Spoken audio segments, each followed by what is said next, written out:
আগের রেকর্ডিংটাতে কিছুটা প্রবলেম থাকবে, আর এখন মনে হয় না প্রবলেম হবে, এখন ঠিকমতোই রেকর্ডিং হচ্ছে। সো যেটা করলাম, প্রজেক্ট ফোল্ডার ওপেন করে জাস্ট এখানে নামটা দিলাম আর একটা কোড কমেন্টিং করলাম, আর পিএইচডি ফাইলটা হচ্ছে রান করলাম। এই যে এটা পিএইচডি ফাইলটা রান করলাম। আগের যে ভিডিওটা ওইটা তো সম্ভবত জাস্ট সাউন্ড রেকর্ডিং হয়েছে, ফটোশপ ওপেন করার পরে বাট হয়তো হচ্ছে রেকর্ডিং হয়নি। সো যাই হোক, দুইটা ভিডিও হচ্ছে এখন আর কি। আগেরটা বেশিক্ষণ রেকর্ডিং হয় নাই, 1 থেকে 2 মিনিট হয়েছে, আর এটা হচ্ছে এখন রেকর্ডিং শুরু হলো। আর এটা এখন ঠিক মতন রেকর্ডিং হচ্ছে। হ্যাঁ, এই যে এটা এখন ঠিক মতন রেকর্ডিং করতেছে।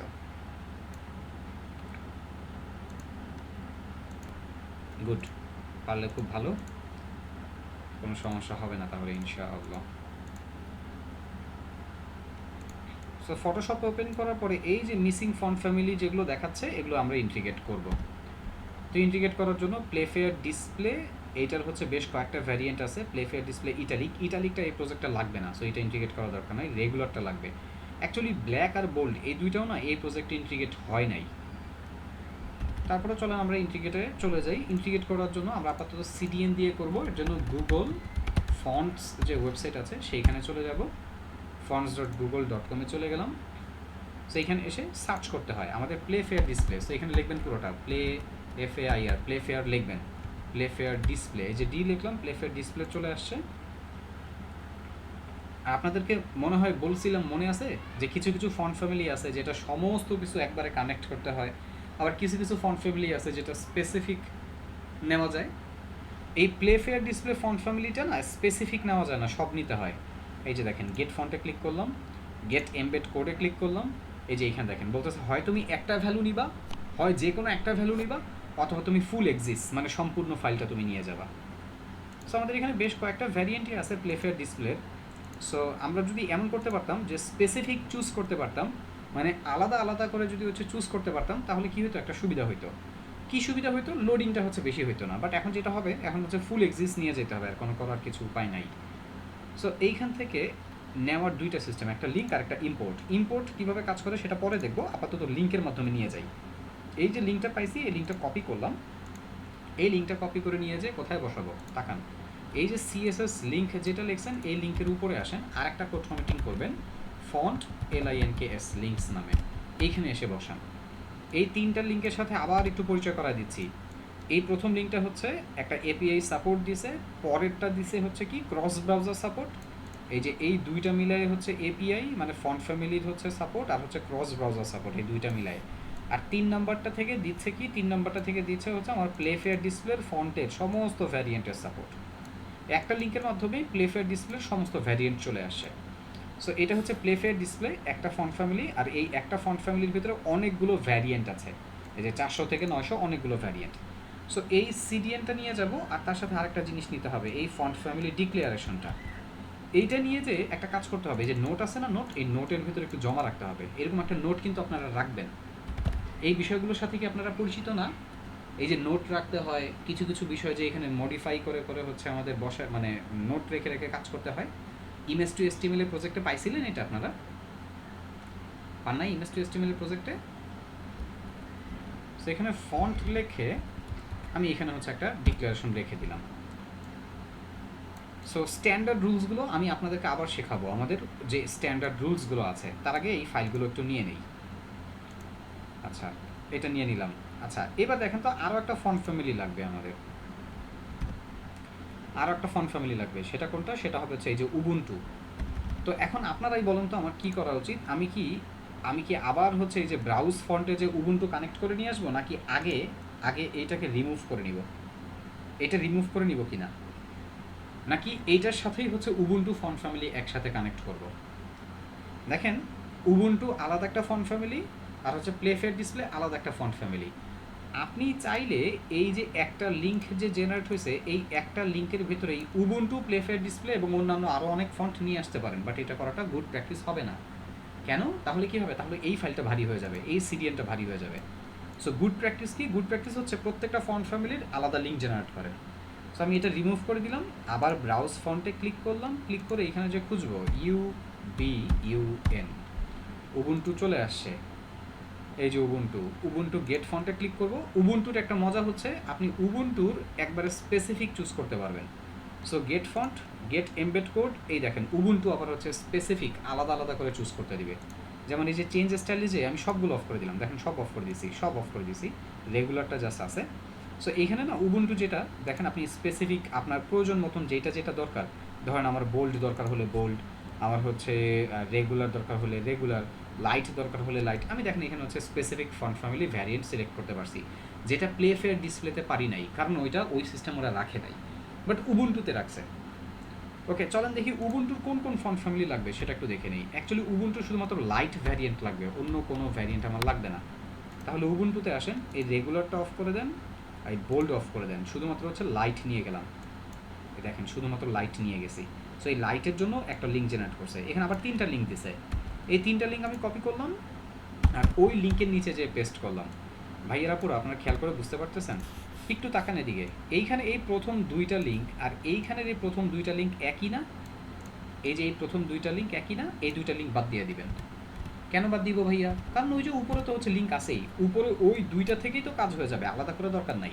তাহলে কোনটা রাখবো? জাস্ট 3 নম্বর হচ্ছে লিঙ্কটা, এই 3 নম্বর লিঙ্কের মাধ্যমে কি আসে? উবুন্টুর হচ্ছে ওই 300 ভ্যারিয়েন্টের, এখানে দেখেন পড়া যায় আবার, উবুন্টু 300 ভ্যারিয়েন্টের হচ্ছে ফন্ট ফ্যামিলিটা নিয়ে আসছি। সো আমার কানেকশন ডান, আর একটা জিনিস লাগবে কলিং, এই কলিংটা নিয়ে যাব, কলিংটা নিয়ে যেয়ে এখানে একটু নোট করে রেখে দিব। এটা নোট করে কেন রাখলাম? এটা পরবর্তীতে যাতে আমরা ক্লায়েন্টকে, সরি এটা তো ক্লায়েন্টকে দিব না, এটা আমাদের নোট, এটা আমরা আমাদের প্রজেক্টে কাজে লাগাবো, এটা ক্লায়েন্টকে দেওয়া যাবে না। আচ্ছা, এবার আমাদের যেহেতু ফন্ট ফ্যামিলি ডিক্লারেশনের পার্ট ডান, এটা আমরা অফ করে দিই। আর আপনাদেরকে কিছু স্ট্যান্ডার্ড রুলস একটু মনে করায় দিই। ভাইয়েরা পরে একটু তাকান, স্ট্যান্ডার্ড কিছু রুলস আমি হচ্ছে আগে ডিফাইন করতেছি। আমরা যখনই কোডিং শুরু করব বা আমাদের প্রজেক্ট শুরু করব, সবার প্রথমে লেআউটটা ডিফাইন করতে হবে। লেআউট ডিফাইন বলতে কি, যে আপনি কিভাবে আপনার প্রজেক্টের লেআউটটাকে রেডি করবেন, কিভাবে হচ্ছে এটাকে সাজাবেন। আমি একটু আসি এই জায়গায়, আমার এখন ফন্ট ফ্যামিলি যেহেতু ইন্টিগ্রেট হয়ে গেছে, আরও একটা ফন্ট ফ্যামিলি আছে এখানে, ইনকনসোলোটা, এটা লাগবে না। সো ওইটা বাদ দিয়ে আমি ওকেতে প্রেস করলাম, আপনারা দেখতে পাচ্ছেন এখানে আমার পিএইচডি এটা ওপেন হইল, এই যে পিএইচডি ফাইল, একটু ড্র্যাগ করে, একটু এটাকে ড্র্যাগ করে নিয়ে যে এখানে ছেড়ে দিচ্ছি। ফাইল ওপেন করতে পারেন তো সবাই? এটা ট্যাব, আলাদা একটা ট্যাব আকারে আসে, এই যে ট্যাব বাহিরে ছেড়ে দিলাম, আবার ট্যাবটাকে নিয়ে যে যখন এই যে দেখবেন একটা নীল রঙের বর্ডার বা একটা বর্ডার চলে আসে কালার, তখন ছেড়ে দিবেন। সো এইটা এখানে ট্যাব আকারে ওপেন হবে এবং আপনার হাতের ডান দিকে থাকবে লেয়ার, হিস্টোরি, ক্যারেক্টার, উপরের দিকে থাকবে হচ্ছে আরও অন্যান্য অপশন, এবং হাতের বাম দিকে থাকবে টুলসগুলো। এই বিষয়গুলো আমাদের এখানে থাকবে, এগুলো দিয়ে আমরা কাজ করব। একটু জুম করি, কন্ট্রোল প্লাস ক্লিক করলে জুম হবে, কন্ট্রোল প্লাস ক্লিক করলে জুম হলো। কিবোর্ড থেকে স্পেস বাটন প্রেস করে ধরলে আবার হচ্ছে হ্যান্ড যে টুলটা, এটা অ্যাক্টিভেট হয়ে যায়। মানে এই যে দেখেন একটা হ্যান্ড টুল আছে, এইটাতে এইটা হ্যান্ড টুল দিয়ে আপনি গ্র্যাব করে করে কন্টেন্ট সিলেক্ট করতে পারবেন, মানে গ্র্যাব করে করে বসাইতে পারবেন। এটা একটা শর্টকাট হচ্ছে, কিবোর্ডের স্পেস বাটন প্রেস করে ধরলেই দেখবেন যে হচ্ছে এটা অ্যাক্টিভেট হয়ে গেছে, এবং এটা অ্যাক্টিভেট হয়ে গেলে এই যে এখানে আপনি হচ্ছে দেখতে পারতেছেন ওদেরকে। ওকে, সো এই জায়গাটায় আমরা কি দেখতে পাচ্ছি? এই জায়গাটা আমরা দেখতে পাচ্ছি ওয়েবসাইটের লেআউট। তো এটাই বলতেছিলাম যে আমাদের ওয়েবসাইটের লেআউটটা ডিফাইন করতে হবে। একটু খেয়াল করে দেখেন লেআউটটা কেমন হবে, আপনি কি দেখে বুঝতে পারতেছেন? এই যে এইটা পুরোটা আমার হেডার, এই সম্পূর্ণ পার্টটা আমার হেডার, কিন্তু হেডারটা দেখা যায় এই যে দুই পাশ থেকে জায়গা ছেড়ে দিছে, যে দেখেন হেডারটা দুই পাশ থেকে জায়গা ছেড়ে দিয়ে কন্টেন্টকে মাঝখানে আনছে। তারপরে এই যে হচ্ছে এইটা পুরোটা আমার ব্যানার সেকশন, পুরোটা বলতে এই এতটুকু পার্ট পুরোটা ব্যানার সেকশন। এই ব্যানার সেকশনটা হচ্ছে কি করছে, দুই পাশ থেকে জায়গা ছেড়ে দিয়ে কন্টেন্টকে মাঝখানে আনছে। সো এইটা কিভাবে করব, এই কন্টেন্টগুলো কিভাবে করব, এটাই হচ্ছে লেআউট ডিফাইন। আমরা যখন যেই সেকশনের কাজ করব তখন আমরা লেআউট ডিফাইন করব। লেআউট ডিফাইন করার পাশাপাশি কী করতে হবে, যখন আমরা HTML কোডিং শুরু করব আমাদের কোড কমিটিং করতে হবে। এই যে HTML এখন কাজ শুরু করলাম, দেখেন আমরা কিন্তু কিছু কিছু কোড কমিটিং অলরেডি করতেছি। যেমন এখন আমরা সবার প্রথমে কি করব, হেডারের এই পার্টটা করব। এই সম্পূর্ণ পার্টটা হচ্ছে আমাদের হেডার, এই হেডারের বিষয়টা, এটা নিয়ে কাজ করব। তো এখানে একটা কোড কমেন্টিং করতেছি, HEADER, header START, header start, এবং তার সাথে হচ্ছে হেডার এন্ড, হেডার স্টার্ট আর হেডার এন্ড। ওকে, তারপরে হচ্ছে সিমেন্টিক মার্কআপের সেকশন ডিফাইনটা করে নিই একটু। আমাদের এই ফুল ওয়েবসাইটটাকে কয়টা ভাগে ভাগ করব, তাকান একটু কয়টা ভাগে ভাগ করা যায়, আমরা একবারে দেখেও ফেলি। এটা হচ্ছে আমাদের হেডার হবে নাম্বার 1, হেডারের পরে একটা হচ্ছে ব্যানার দেওয়া আছে, 2টা সেকশন হলো। ব্যানারের পরে 3 নম্বরে একটা আর্টিকেল সেকশন দেওয়া আছে, 3টা সেকশন হলো। আর্টিকেলের পরে দেখা গেল যে এখানে হচ্ছে 4টা ব্লগ দেখা যায়, 4টা ব্লগ আছে। এই 4টা ব্লগ মিলায়ে একটা সেকশন হবে, একবার এই 4টা ব্লগ পুরোটা মিলে একটা সেকশন, তাহলে টোটাল 4টা সেকশন হলো। তারপরে এই জায়গাতে হচ্ছে একটা নিউজ লেটার সেকশন, 5টা সেকশন হইলো। তারপরে এখানে আবার ব্লগের পার্টটা আবার রিপিট হয়েছে এবং সবার শেষে হচ্ছে ফুটার। তার মানে 6টা 7টার মতন হচ্ছে সেকশন হইলো আর কি, নাকি? একটা ফুটার, 2টা, 3টা, 4, 5, 6, 7, 7টা সেকশনের মতন হইলো টোটাল। তো টোটাল এই যে সেকশনগুলো কিভাবে করব আমরা? আমরা যখন একটা সেকশনের কাজ করব তখন পুরো সেকশনটা শেষ করে ফেলবো আগে। একটা সেকশনের কাজ পুরো আগে এসটিএমএল করব, তারপরে পুরোটা হচ্ছে সিএসএস করব, এরপরে আমরা হচ্ছে পরের সেকশনে যাব, এরপরে আমরা তারপরের সেকশনে যাব। আর সিমেন্টিক মার্কআপ করতে হবে, সিমেন্টিক মার্কআপের ব্যবহার করতে হবে। আপনার সিমেন্টিক মার্কআপ ব্যবহার মানে শিখছিলেন? হেডার, ফুটার ইত্যাদি যে সিমেন্টিক মার্কআপগুলো আছে, সো এই সিমেন্টিক মার্কআপগুলো ব্যবহার করতে হবে অবশ্যই। হেডার সেকশনের জন্য একটা সিমেন্টিক মার্কআপ আছে যার নাম হচ্ছে হেডার। এই হেডারের শুরু আর শেষ নিলাম। এই হেডারের শুরু আর শেষের ভেতর আমরা হেডারের যে কাজগুলো সেই কাজগুলো আমরা করব। আচ্ছা, রিউজেবল ব্লক করতে হবে কিন্তু HTML CSS এর পার্টে আমাদের কোড এমনভাবে করতে হবে যাতে বারবার ব্যবহার করা যায়। একটু রিউজেবলের পার্টটা আপনি রিসার্চ করে বের করবেন। যেমন আমি একটু পরে একটা রিউজেবল করব, সেটা কি জানেন? আমার এই ওয়েবসাইটে কিছু ফন্ট ফ্যামিলি আছে। একটা ওয়েবসাইটে একটু ফন্ট ফ্যামিলি রুলসটা শিখে রাখেন। এটা UI UX এর একটা রুলস। একটা ওয়েবসাইটে আপনি বড়জোর দুইটা বা তিনটা ফন্ট ফ্যামিলি ব্যবহার করতে পারবেন, আর ওই ফন্ট ফ্যামিলিগুলোর ভেতরে কয়েকটা ভ্যারিয়েশন থাকতে পারবে। বাট রুলস হচ্ছে একটা ওয়েবসাইটে আপনি 2টা থেকে 3টা ফন্ট ফ্যামিলি, আর ওই 2টা থেকে 3টা ফন্ট ফ্যামিলির ওদের কিছু আবার ভ্যারিয়েশন থাকতে পারবে। এটা একটা রুলস। আরেকটা রুলস হচ্ছে যে আপনি যে ওয়েবসাইটটা তৈরি করতেছেন সেই ওয়েবসাইটের ওয়েবসাইটের কালারগুলো হচ্ছে একই রকম, একই ধাঁচে হইতে হবে। এই কালারটা আবার চুজ করা হয় হচ্ছে ওয়েবসাইটটা কী রকমের তার উপরে ডিপেন্ড করে। যেমন দেখবেন আপনি যদি ঔষধের ওয়েবসাইট তৈরি করেন, ঔষধের ওয়েবসাইট কিন্তু হচ্ছে লাল নীল রং দিয়ে সাজায় না, দেখবেন হচ্ছে অনেকটা সবুজ রং ব্যবহার করা হয়। তারপরে দেখবেন যে খাবারের যে ওয়েবসাইটগুলো সেই ওয়েবসাইটে দেখবেন হচ্ছে কালো, তারপরে হচ্ছে হলুদ, লাল রং ব্যবহার করা হয়। সসের রংটা কি বলেন তো? সসের রং কি? টমেটো সসের রংটা কি? লাল না? তারপরে হচ্ছে দেখবেন যে হচ্ছে চিজ, এগুলোর রং কি? হলুদ না? এই লাল হলুদ এই কম্বিনেশনটা মানুষকে কী করে জানেন? খাবারের দিকে হচ্ছে অনেক বেশি আকৃষ্ট করে। সো এই কারণে একটা ওয়েবসাইটে কোন রং ব্যবহার করা হবে এগুলো কিন্তু রিসার্চের বিষয়, যেটা হচ্ছে UI UX ওই UX ডেভেলপার যারা হচ্ছে এই টেমপ্লেটটা তৈরি করছে তারা হচ্ছে রিসার্চ করে। সো আমরা এই টেমপ্লেটটা পাওয়ার পরে আমরা আমাদের কাজ শুরু করব। বাট অ্যাজ এ ডেভেলপার কিছু হলেও আমাদের UI UX এর সেন্স থাকা উচিত, সেটা আমি ক্লাসের ভেতরে বলে আপনাদেরকে দিয়ে দেওয়ার চেষ্টা করব। বোনাস এটা আপনাদের। সো আমার কথাগুলো শুনতে হবে আর ওই অনুপাতে কাজ করতে হবে। তো এই ওয়েবসাইটটাতে দেখেন 2টা থেকে 3টা কালার দেওয়া আছে, বেশি কালার নাই কিন্তু। আপনার কি খেয়াল করে বুঝতে পারতেছেন? যেমন এইখানে দেখেন একটা কালার দেওয়া, আর এই যে হচ্ছে এই মেনুর উপরে একটা কালার দেওয়া। অ্যাকচুয়ালি এই ওয়েবসাইটে এই 2টা কালার ব্যবহার করা হয়েছে। 2টা কালার না, আরেকটা কালার আছে। আচ্ছা, তার আগে কালার কী কী ব্যবহার করছে সেটা একটু দেখাই আমি আপনাদেরকে। এই যে দেখছেন এই টি দিয়ে ধরে ওর উপরে একটা ক্লিক করবেন। ক্লিক করে আপনি ক্যান্সেলে প্রেস করবেন। প্রেস করলে উপর থেকে দেখা যাবে এই যে কালারটা, যদিও কালারটা ধরতে দিবে না। কালারটা ক্লিক করলে যদি এরকম একটা কনফার্মেশন আসে, ওকেতে প্রেস করবেন। প্রেস করলে আপনাকে বলবে যে এটা হচ্ছে একটা ব্ল্যাক কালার। সো এই কালারটা আমি একটু কপি করে নিচ্ছি, যেহেতু রিসার্চ করতেই আসলাম, এটা একটু কপি করলাম। কপি করে এখান থেকে ক্যান্সেল প্রেস করবেন। তবে একটা সমস্যা হয়েছে কিন্তু। আচ্ছা, সমস্যাটা এখনও হয়নি, এটা পরে হবে, এখন আপাতত হয়নি। যাই হোক, কালারটা আপাতত রিসার্চ করে নিই। আমি আবার একটু দেখাই। এই যে ধরেন এই যে ফন্টের কালারটা ধরার জন্য আপনি যদি মনে করেন ভাইয়া এখানে একটা আই ড্রপার টুল আছে, এই টুল দিয়ে তো কালার ধরা যায়। এই টুল দিয়ে আপনি ফন্টের কালার ধরতে পারবেন না। আপনি মনে করেন যে অনেক জুম করলেন ভাইয়া, জুম করে একটু ক্লিক করলে এখানে ধরেন এই যে আই ড্রপার দিয়ে কালারটার উপরে ক্লিক করছেন, তো এইখানে দেখেন একটা অপশন আসে, এই অপশনে ক্লিক করলেন, এই যে কালারটা আপনাকে দিয়ে দিল। কিন্তু এইটা সব সময় পারফেক্ট হয় না। কোন সময় পারফেক্ট হয় না? ফন্টের সময় এটা পারফেক্ট হয় না। যেমন আমি আরেকটা একটু ধরার চেষ্টা করি। এই যে এই যে মেনুর টেক্সট এত ছোট, এখানে ক্লিক করে পারফেক্টলি হচ্ছে কালার গ্র্যাব করাটা খুব টাফ হয়ে যায়।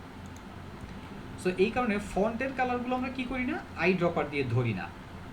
আপনার ওয়েবসাইটে যে ফন্টের কালারগুলো থাকবে সেই ফন্টের কালারগুলো ধরবেন আপনি কি দিয়ে, এই যে টি দিয়ে, টি হচ্ছে হরিজন্টাল টাইপ টুল, এই টি দিয়ে আপনি ফন্ট ফ্যামিলি এবং ফন্টের colour, font size, font wait, ফন্টের ডিটেলস যাবতীয় সব আপনি একবারে ফাইন্ড আউট করতে পারবেন। তো আমি একটা কমন একটা রিউজেবল এখন আপাতত একটু করতেছি, এখনই শুরুতেই করে দিচ্ছি, পরে আবার হচ্ছে দেখবেন আপনারা আরও দেখতে পারবেন। এখানে COMMON common CSS STRT start লিখে একটা অংশ, একটা কোডিং আমি এখানে শুরু করলাম। সরি, আমি আসলে style.css যে ওপেন করি নেই, আমার খেয়াল ছিল না। আমি একটু style.css-টা ওপেন করি, এই যে style.css ফাইলটা ওপেন হয়েছে এখানে। এইবার COMMON common CSS STRT common CSS start common CSS end এইখানে আমি একটু লিখে দিই। আমাদের এই ওয়েবসাইটে আমরা যখন কাজ করি তখন ওই ওয়েবসাইটটার কিছু কমন সিএসএস আমরা প্রথম দিকে ডিফাইন করে ফেলতে পারি রিউজেবল ব্লক হিসাবে। এটা বারবার আমাকে হেল্প করবে। HTML এর পার্টও আপনাকে রিউজেবল করতে হবে, CSS এর পার্টও আপনাকে রিউজেবল করতে হবে। রিউজেবলের কনসেপ্ট যেহেতু আসলোই, আপনাদেরকে আরেকটা বিষয়ের সাথে একটু পরিচয় করাই। গুগলে এসে সার্চ করবেন নর্মালাইজ CSS লেখে। নর্মালাইজ CSS এর গিটহাবের একটা লিঙ্ক আসবে, যেখানে নর্মালাইজ CSS নামে একটা ওয়েবসাইট আপনাকে নিয়ে যাবে গিটহাবের। এইখান থেকে যদি আপনি এই যে ডাউনলোডে ক্লিক করেন, একটা CSS এর ফাইল ডাউনলোড হবে। ওই CSS এর ফাইলে কী থাকবে জানেন? ওই CSS এর ফাইলটাতে কিছু কমন CSS দেওয়া থাকে। আপনি ওই CSS এর কোডিংটা, CSS এর ফাইলটা এনে বা CSS এর ওই কমন কোডগুলো এনে, মানে কোডগুলো কপি করে এনে এই জায়গাটায় হচ্ছে বসায় দিতে পারেন। অনেকগুলো কোড হইতে পারে, সমস্যা নেই, যাই হোক আপনি এখানে বসায় দিতে পারেন। কিন্তু আমি ওই নর্মালাইজ CSS এর ওই কোডটা আমি এখানে বসাচ্ছি না। কেন বসাচ্ছি না? কারণ আমরা না 2 দিন পরেই চলে যাব ফ্রেমওয়ার্ক ব্যবহার করতে। এই প্রজেক্টটা শেষ হলেই আমরা ফ্রেমওয়ার্কে হাত দিব। আর ফ্রেমওয়ার্কে নর্মালাইজ CSS এর এই কাজগুলো করা থাকে। এই কারণে আমরা যেহেতু ফ্রেমওয়ার্ক ব্যবহার করব, ফ্রেমওয়ার্ক থেকে যেহেতু ওই সাপোর্টটা পাবো, এর জন্য আমি এখানে নর্মালাইজ CSS ব্যবহার করতেছি না। আমার কথা কি বুঝতে পারতেছেন আপনারা? এখন বলতে পারেন ভাই নর্মালাইজ CSS-টা কি? এই যে আপনি যখনই কোড করলাম, একটু তাকান, এখানে আমরা বিভিন্ন রকমের কন্টেন্ট নেই না? এই যে ধরেন হচ্ছে এই যে এখানে একটা H1 নিলাম, ধরেন এখানে একটা H2 নিলাম, এরকম বিভিন্ন কন্টেন্ট লিখি আমরা। এই সমস্ত কন্টেন্টের বাই ডিফল্ট কিছু CSS থাকে, মনে আছে আপনাদের? নর্মালাইজ CSS এর মাধ্যমে ওই সমস্ত অপ্রয়োজনীয় CSS-গুলোকে না বাদ দেওয়া হয়। আমি একটু ওয়েবসাইটে এসে রিলোড দিই, দেখেন এখানে কিছু CSS চলে আসছে। এই CSS-গুলো কোথা থেকে লোড হয়? এই যে ইউজার এজেন্ট স্টাইল শিট থেকে। দেখেন এখানে একটা জিনিস লোড হয়েছে, সেটা হলো একটা এই যে বক্স মডেলের কথা মনে আছে আপনাদের? এই যে এটা হচ্ছে বক্স মডেল, এটা দেখলে ভালো করে হচ্ছে বোঝা যায়। এটা হচ্ছে আমার কন্টেন্ট, কন্টেন্টের চতুর্দিকে আমার প্যাডিংয়ের চতুর্দিকে বর্ডারের চতুর্দিকে হচ্ছে আমার থাকে মার্জিন। দেখেন এখান থেকে দেখে বোঝা যাচ্ছে যে এই যে একটা টপে আর বটমে একটা 21 পিক্সেলের মার্জিন আছে। তো এখন আমাকে কি করতে হবে? আমি যদি নর্মালাইজ CSS ব্যবহার করি, ওই নর্মালাইজ CSS থেকে না ওই মার্জিনটা হচ্ছে ওরা বাদ দিয়ে দেয়। মানে ওইখানে মনে করেন যে একটা কোডিং করা থাকে, একটা কোডিং থাকে অনেকটা এরকম। দেখেন এই সিলেক্টরের সাথে পরিচয় আছে, এটা হচ্ছে অল। এই সিলেক্টরটার নাম হচ্ছে অল। জাস্ট কিবোর্ডে জাস্ট মাল্টিপ্লিকেশন থাকে না, ওই সিম্বলটা আর কি। এটা মাল্টিপ্লিকেশনের এই সিম্বলটা দিলে এটার মানে হচ্ছে অল সিলেক্টর। এটা দিয়ে অনেকে যেটা করে এইভাবে লেখে MARGIN মার্জিন 0, তারপরে লেখা হচ্ছে PADDING প্যাডিং 0। এই যে এইটা যেটা লিখলাম, এটা একটা নর্মালাইজ CSS। তো এইটার মাধ্যমে কি হয় জানেন? যত কন্টেন্ট আছে সবগুলো কন্টেন্টকে হচ্ছে সে ধরে ফেলে। ধরে কি করে? ধরে হচ্ছে বাই ডিফল্ট মার্জিন প্যাডিং যেটা থাকে সেটা বাদ দিয়ে দেয়। একটু রিলোড দেন ভাইয়েরা করে, আপনারা কি খেয়াল করে দেখছেন এইটার আর কোনো মার্জিন নাই? কোনো মার্জিন নাই। এই যে দেখেন এখানে মার্জিন নাই। কেন নাই? এই যে নর্মালাইজ CSS-টুকু করলাম, এটার মাধ্যমে আমি হচ্ছে বাদ দিয়ে দিছি ওইটা। সো এই হচ্ছে একটা নর্মালাইজ CSS এর একটা অংশ। বাট ভাইয়ারা আমি তো বললামই, আমি এইখানে জাস্ট একটা সিম্পল একটা এক্সাম্পল দেওয়ার চেষ্টা করলাম, একটা স্যাম্পল দেখাইছি আপনাদেরকে নর্মালাইজ CSS এর। সো ওই নর্মালাইজ CSS এর ওই ফাইলটার ভেতরে এরকম অনেক নর্মালাইজ CSS এর কোড দেওয়া আছে। সো ওইটা আপনারা ডাউনলোড করে দেখতে পারেন কি আছে, বাট আমি ওইটা কানেক্ট করব না। ওইটা কানেক্ট না করলেও আরেকটা হচ্ছে একটু কমন কোডিং করব। কমন কোডিং, এই কমন কোডিংটা আপনারা সবাই করবেন, এইটা আপনাদের কম বেশি হচ্ছে কাজে লাগবে। এই যে এখানে বডিতে এসে ফন্ট ফ্যামিলি, এটা কমন কোডিং, এটা কিন্তু আবার নর্মালাইজ CSS না। একটু আগে যেটা আলোচনা করছিলাম সেটা নর্মালাইজ CSS এর। আমি নর্মালাইজ CSS করতেছি না, কারণ ফ্রেমওয়ার্ক সামনে ব্যবহার করব, এর জন্য নর্মালাইজ CSS দরকার নাই।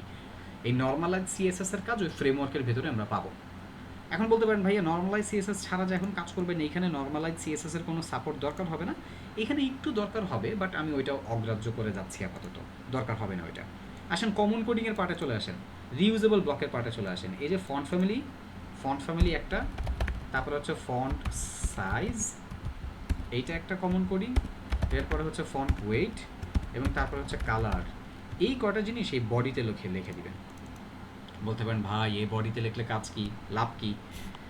দেখেন এই বডি হচ্ছে সবার প্যারেন্ট, আর এই বডির ভেতরে ওয়েবসাইটের যাবতীয় যত কন্টেন্ট থাকবে সবাই কি ওর চাইল্ড। সো বডিতে ধরে যদি আপনি কি করে দেন, এখানে কমন বিষয়গুলো যদি সেট করে দেন, তাহলে কী হবে, সবাই এই বডিতে যত কন্টেন্ট আছে সবাই এইটা পাবে, এটা পেয়ে যাবে।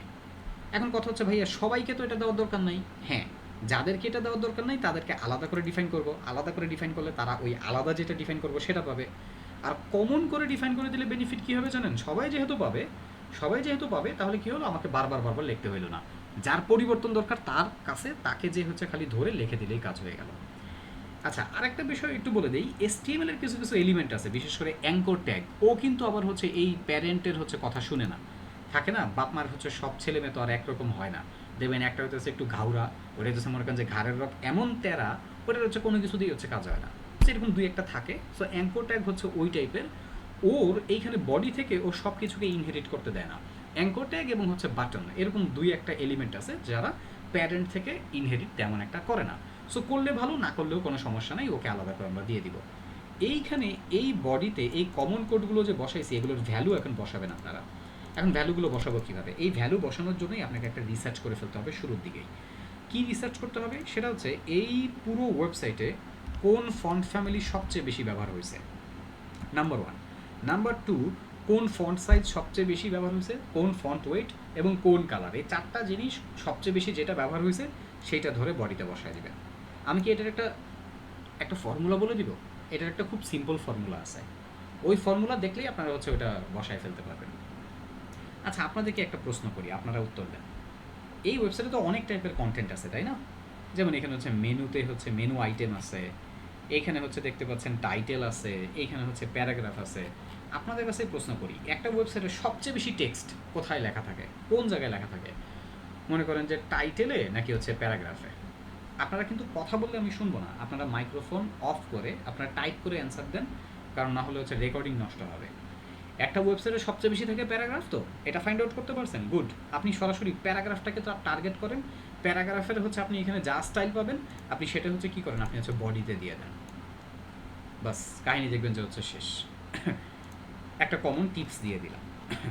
তারপরেও আসেন আমরা একটু ফাইন্ড আউট করি। আপনি যদি ইন্ডিভিজুয়ালি ফাইন্ড আউট করতে চান, কীভাবে ফাইন্ড আউট করবেন? আপনার এখানে এই ওয়েবসাইটে কোন ফন্ট ফ্যামিলি সবচেয়ে বেশি ব্যবহার হয়েছে, এইটা ফাইন্ড আউট করার জন্য আপনাকে হরিজন্টাল টাইপ টুলে টি এর হেল্প নিতে হবে। টি দিয়ে ধরে ক্লিক করতে হবে ওদেরকে। আমি টি দিয়ে ধরে ওর উপরে ক্লিক করলাম। দেখেন এই যে এখানে বলতেছে, কি বলতেছে, ইনকনসোলেটর রেগুলার। ক্যান্সেলে প্রেস করেন, একবারে উইন্ডোর উপরের দিকে তাকান, ইনকনসোলেটর রেগুলার 30 পিক্সেল। এই যে হচ্ছে আমার টেক্সটের কালার। যাই হোক, ইনকনসোলটা তো পাইছি এখানে, তার মানে লোগোতে ইনকনসোলটা ফন্ট ফ্যামিলি ব্যবহার হচ্ছে। মেনুতে ক্লিক করলাম, দেখি কি বলে। মেনুতে ব্যবহার করছে প্লেফেয়ার ডিসপ্লে রেগুলার। একটু নিচে আসি, এই জায়গাটা দেখে কি ব্যবহার করছে, এই যে উপরের যে লেখাটা এখানে উবুন্টু লাইট, এখানে বলতেছে যে এইখান থেকেও দেখা যায়, আবার ক্যান্সেলে প্রেস করলে উপরের দিকেও সিলেক্ট হয়ে থাকে। ওকেতে প্রেস করবেন না, এইটা দিয়ে এখন ওকেতে প্রেস করবেন না। কেন করবেন না সেটা পরে বলতেছি। ক্যান্সেলে প্রেস করলাম, বলে দিচ্ছে প্লেফেয়ার ডিসপ্লে রেগুলার 30 পিক্সেল ব্যবহার হয়েছে এখানে, আর এইটা হচ্ছে ওর কালার।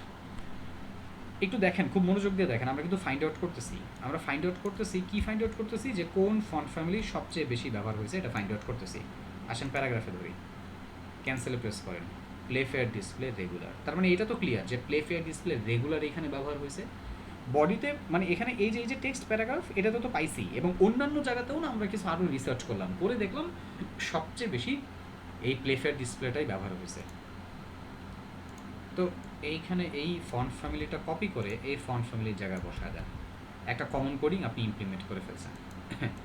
সরি, আমার মনে হয় 2বার কপি পেস্ট, না 2বার না, ওইটা লেখাটা হচ্ছে ভুলে উপরে উঠে গেছিলো। সো এইটা একটা পাইছি, একটা পার্ট আমরা এখানে পাইলাম, সবচেয়ে বেশি ফন্ট ফ্যামিলি প্লেফেয়ার ডিসপ্লে ব্যবহার হয়েছে। আচ্ছা, অথবা এইভাবে ফাইন্ড আউট না করে প্যারাগ্রাফেরটা হচ্ছে ধরেও বসায় দিলে হয়ে যায়। এইভাবে ফাইন্ড আউট শিখাই দিলাম আর কি। আপনাদের একটা বিষয় মনে থাকার কথা, যে ভাই আমাদের তো অনেকেরই একটা সমস্যা, ওই যে মিসিং ফন্টের মেসেজ তো আমাদের দেখায় নাই। মনে আসছিল আপনাদের যে অনেকেরই মিসিং ফন্টের মেসেজ দেখায় নাই? আপনাদের অনেকেরই হচ্ছে ফটোশপে মিসিং ফন্টের মেসেজ দেখায় না, যাদের দেখায় না তারা কি করবে, তারা আসলে এইভাবেই হচ্ছে একটা একটা হচ্ছে টেক্সটে ক্লিক করে করে ক্যান্সেলে প্রেস করে করে উপরে দেখবে প্লে ফেয়ার ডিসপ্লে, এটা রেগুলার ভ্যারিয়েন্ট, ক্লিক করে করে দেখবে ক্যান্সেলে প্রেস করে যে এটা প্লে ফেয়ার, এটা উবুন্টুর লাইট ভ্যারিয়েন্ট, এইভাবে করে দেখে দেখে নোট নিয়ে তারপরে ফন্ট ফ্যামিলি কানেক্ট করবে। যাই হোক, দুইভাবেই দেখে ফেললেন। ওকে, ফন্ট ফ্যামিলি এখানে কানেক্ট করছি। এরপরে পার্ট কি? এরপরে পার্ট হচ্ছে ফন্টের সাইজ। এরপরে যে বিষয়টা আমরা দেখব সেটা হলো ফন্ট সাইজ। এটাও আমি বলে দিই, এগুলো এই চারটা বিষয় আপনি, এই তিনটা বিষয় অ্যাকচুয়ালি, এই তিনটা বিষয় আপনি ওয়েবসাইটের, তিনটা না, এই চারটাই হচ্ছে দেখা যায়, এই চারটা বিষয় আপনি ওয়েবসাইটের প্যারাগ্রাফের উপরে ডিপেন্ড করে দিয়ে দিবেন। এই চারটা না দিলেও অ্যাটলিস্ট এই তিনটা তো একবারে হচ্ছে কমন দিবেনই প্যারাগ্রাফের উপরে ডিপেন্ড করে। ওকে ভাই, এরপরে যেটা বলতেছিলাম, যাই হোক আপনাদের জন্য আমি সহজ করে দিই, এত প্যাচ পুচ দরকার নাই ভাই, আপনারা প্যারাগ্রাফটাকে ফলো করবেন, করে এখানে কাজ করবেন। আপনারা কি জানেন প্যারাগ্রাফের কমন ফন্ট সাইজ কত? এইটা কিন্তু আপনাদের জানা থাকার কথা, কারণ আপনারা ইমেজ টু এস্টিমেল করে আসছেন। একটা ওয়েবসাইটে প্যারাগ্রাফের জন্য কমন ফন্ট সাইজ 16 পিক্সেল। আমরা একটু দেখি পিএইচডিতে কত ব্যবহার করছে। এই পিএইচডিতে আসেন, হরিজন্টাল টাইপ টুল দিয়ে এইখানে একটু ক্লিক করে ক্যান্সেলে প্রেস করেন। এখানে কি দেখা যায় যে ওরা 14 পিক্সেল ব্যবহার করছে? ওরা 14 পিক্সেল এখানে ব্যবহার করলেও না, আমরা প্যারাগ্রাফের জন্য 16 পিক্সেলই ব্যবহার করবো, এর থেকে নিচে আমরা রাখবো না, এটা স্ট্যান্ডার্ড এখন। সো এখানে 16 পিক্সেল দিয়ে দিলাম। প্যারাগ্রাফের স্ট্যান্ডার্ড ফন্ট ওয়েট কত? এটাও তো কম বেশি জানা থাকার কথা। আপনারা দেখছেন না বিভিন্ন রকমের ফন্ট ওয়েট ছিল। একটা প্যারাগ্রাফের স্ট্যান্ডার্ড ফন্ট ওয়েট হচ্ছে 400, যেটাকে আমরা নর্মাল বা রেগুলার বলি। বাস লাস্ট কি থাকলো? কালার নিয়ে। সো এই প্যারাগ্রাফের কালারটাই হচ্ছে আমরা এখানে কমন হিসেবে দিয়ে দিব। আসেন কমন হিসেবে ফাইন্ড আউট করবো কীভাবে? ওই যে হরিজন্টাল টাইপ টুল দিয়েই আপনি এই টেক্সটের উপরে ক্লিক করেন, ক্যান্সেলে প্রেস করেন, প্রেস করলে এইখানে দেখতে পারবেন যে হচ্ছে এই যে ফন্ট কালারটা ধরে দিছে, এটাতে ক্লিক করেন। কিন্তু এটাতে ক্লিক করলে না আপনাকে দিবে না, ওরা দিতে চাবে না। যদি দিতে না চায়, যখনই দিতে চাবে না আপনি ওকেতে প্রেস করবেন, ওকেতে প্রেস করলে আপনাকে কালারটা দিয়ে দিবে। সো এই কালারটাও আপনি একটু নোট করে রাখেন যে এই ওয়েবসাইটে কোন কোন কালার আসতেছে, COL1 কালার লেখে একটু নোট রাখেন যে এইখানে একটা গ্রে টাইপের একটা কালার ব্যবহার করা হইলো এবং এইটার একটা হেক্সাডেসিমাল কালার কোড, একটা হ্যাশ বসায় দেন, এইটা একটা কালার ব্যবহার করা হয়েছে। আরও কোনো কালার আছে কিনা আমরা দেখবো, বাট এটা যেহেতু প্যারাগ্রাফে ব্যবহার হয়েছে, প্যারাগ্রাফের টেক্সটাই একটা ওয়েবসাইটে সবচেয়ে বেশি থাকে, এটা ধরে আপনি বসায় দিতে পারেন আপনার ওয়েবসাইটের ওই বডির ভিতরে। আচ্ছা, এবার একটু ক্যান্সেল প্রেস করবেন, ক্যান্সেল প্রেস করে এইবার একটু তাকান, ক্যান্সেল প্রেস করে ওইখান থেকে হচ্ছে বের হয়ে আসবেন। এখন কথা হচ্ছে ভাইয়া, এখানে যখন প্রেস করতেছি তখন ওকে কেন দিতে হচ্ছে? ওকে না দিলে কেন কালারটা দিচ্ছে না? আসেন এইটার একটু যেই কী বলে বিষয়টা, সেটা একটু হচ্ছে ক্লিয়ার করি। আপনারা এটা তো দেখছেনই যে আমরা এই প্লে ফেয়ার ডিসপ্লে বা অন্য কোনো ফন্ট ফ্যামিলি এই পিএইচডির এইটা আমাদের কম্পিউটারে কী করি নেই, ইনস্টল করি নেই। সো ইনস্টল করি নেই, বাট এটা এই প্রজেক্টে ব্যবহার হয়েছে। আমাদের কম্পিউটারে এগুলো ইনস্টল করার দরকার নাই। কিন্তু যখন আপনি এখানে ক্লিক করবেন, এই যে হরিজন্টাল টাইপ টুল টি দিয়ে যখন আপনি ক্লিক করবেন, তখন আপনাকে আপনার এই ফটোশপ আপনাকে নোটিশ দিতেছে যে তুমি তো প্লে ফেয়ার ডিসপ্লে এই টেক্সটটাকে এডিট করতে যাচ্ছ। এই অ্যাকচুয়ালি হচ্ছে গ্রাফিক ডিজাইনাররা এই হরিজন্টাল টাইপ টুল দিয়ে কন্টেন্টটাকে মডিফাই করে, টেক্সটটা হচ্ছে মডিফাই করে। সো তুমি তো এটা মডিফাই করতে যাচ্ছ, কিন্তু তোমার কম্পিউটার তো হচ্ছে প্লে ফেয়ার ডিসপ্লে ইনস্টল করা নাই। সো তুমি যদি এটা মডিফাই করতে চাও, কী হবে? তোমার কম্পিউটারে থাকা বা তোমার ফটোশপের ভেতরে ইনস্টল করা কোনো একটা ফন্ট ফ্যামিলি দিয়ে এটা রিপ্লেস হয়ে যাবে। সো এই কারণে আমরা না প্রয়োজন ছাড়া আমরা ওকেতে প্রেস করবো না, আমাদের ওকেতে প্রেস করা দরকার নাই। আবার দেখেন, আমার এই ফন্টের কিছু ইনফরমেশন দরকার। সো আমি এখানে ক্লিক করব, ক্লিক করে ক্যান্সেলে প্রেস করব, প্রেস করলে আমাকে উপরে ইনফরমেশন দিয়ে দিবে, প্লে ফেয়ার ডিসপ্লে রেগুলার, তার সাথে হচ্ছে ফন্টের কালার ইত্যাদি ইত্যাদি আমাকে দিয়ে দিবে। এগুলো পাওয়ার পর যদি এমন হয় যে আমার কালারটাও দরকার, তখন এই যে কালারে ক্লিক করব, আর কালারে ক্লিক করে তখন হচ্ছে আমরা ওকেতে প্রেস করব। সো তখন ওকেতে প্রেস করলে আমাকে কালারটা ধরে দিবে। কিন্তু এইখানে একটা বিষয় পরিবর্তন চোখে পড়ে, এই যে এই ফন্ট ফ্যামিলি স্টাইলটা নষ্ট হয়ে গেছে। এবং এই যে দেখেন এখানে বলতেছে পয়েন্ট স্যাম্পল নামে অন্য একটা ফন্ট ফ্যামিলি দিয়ে এটাকে সে হচ্ছে রিপ্লেস করে ফেলছে।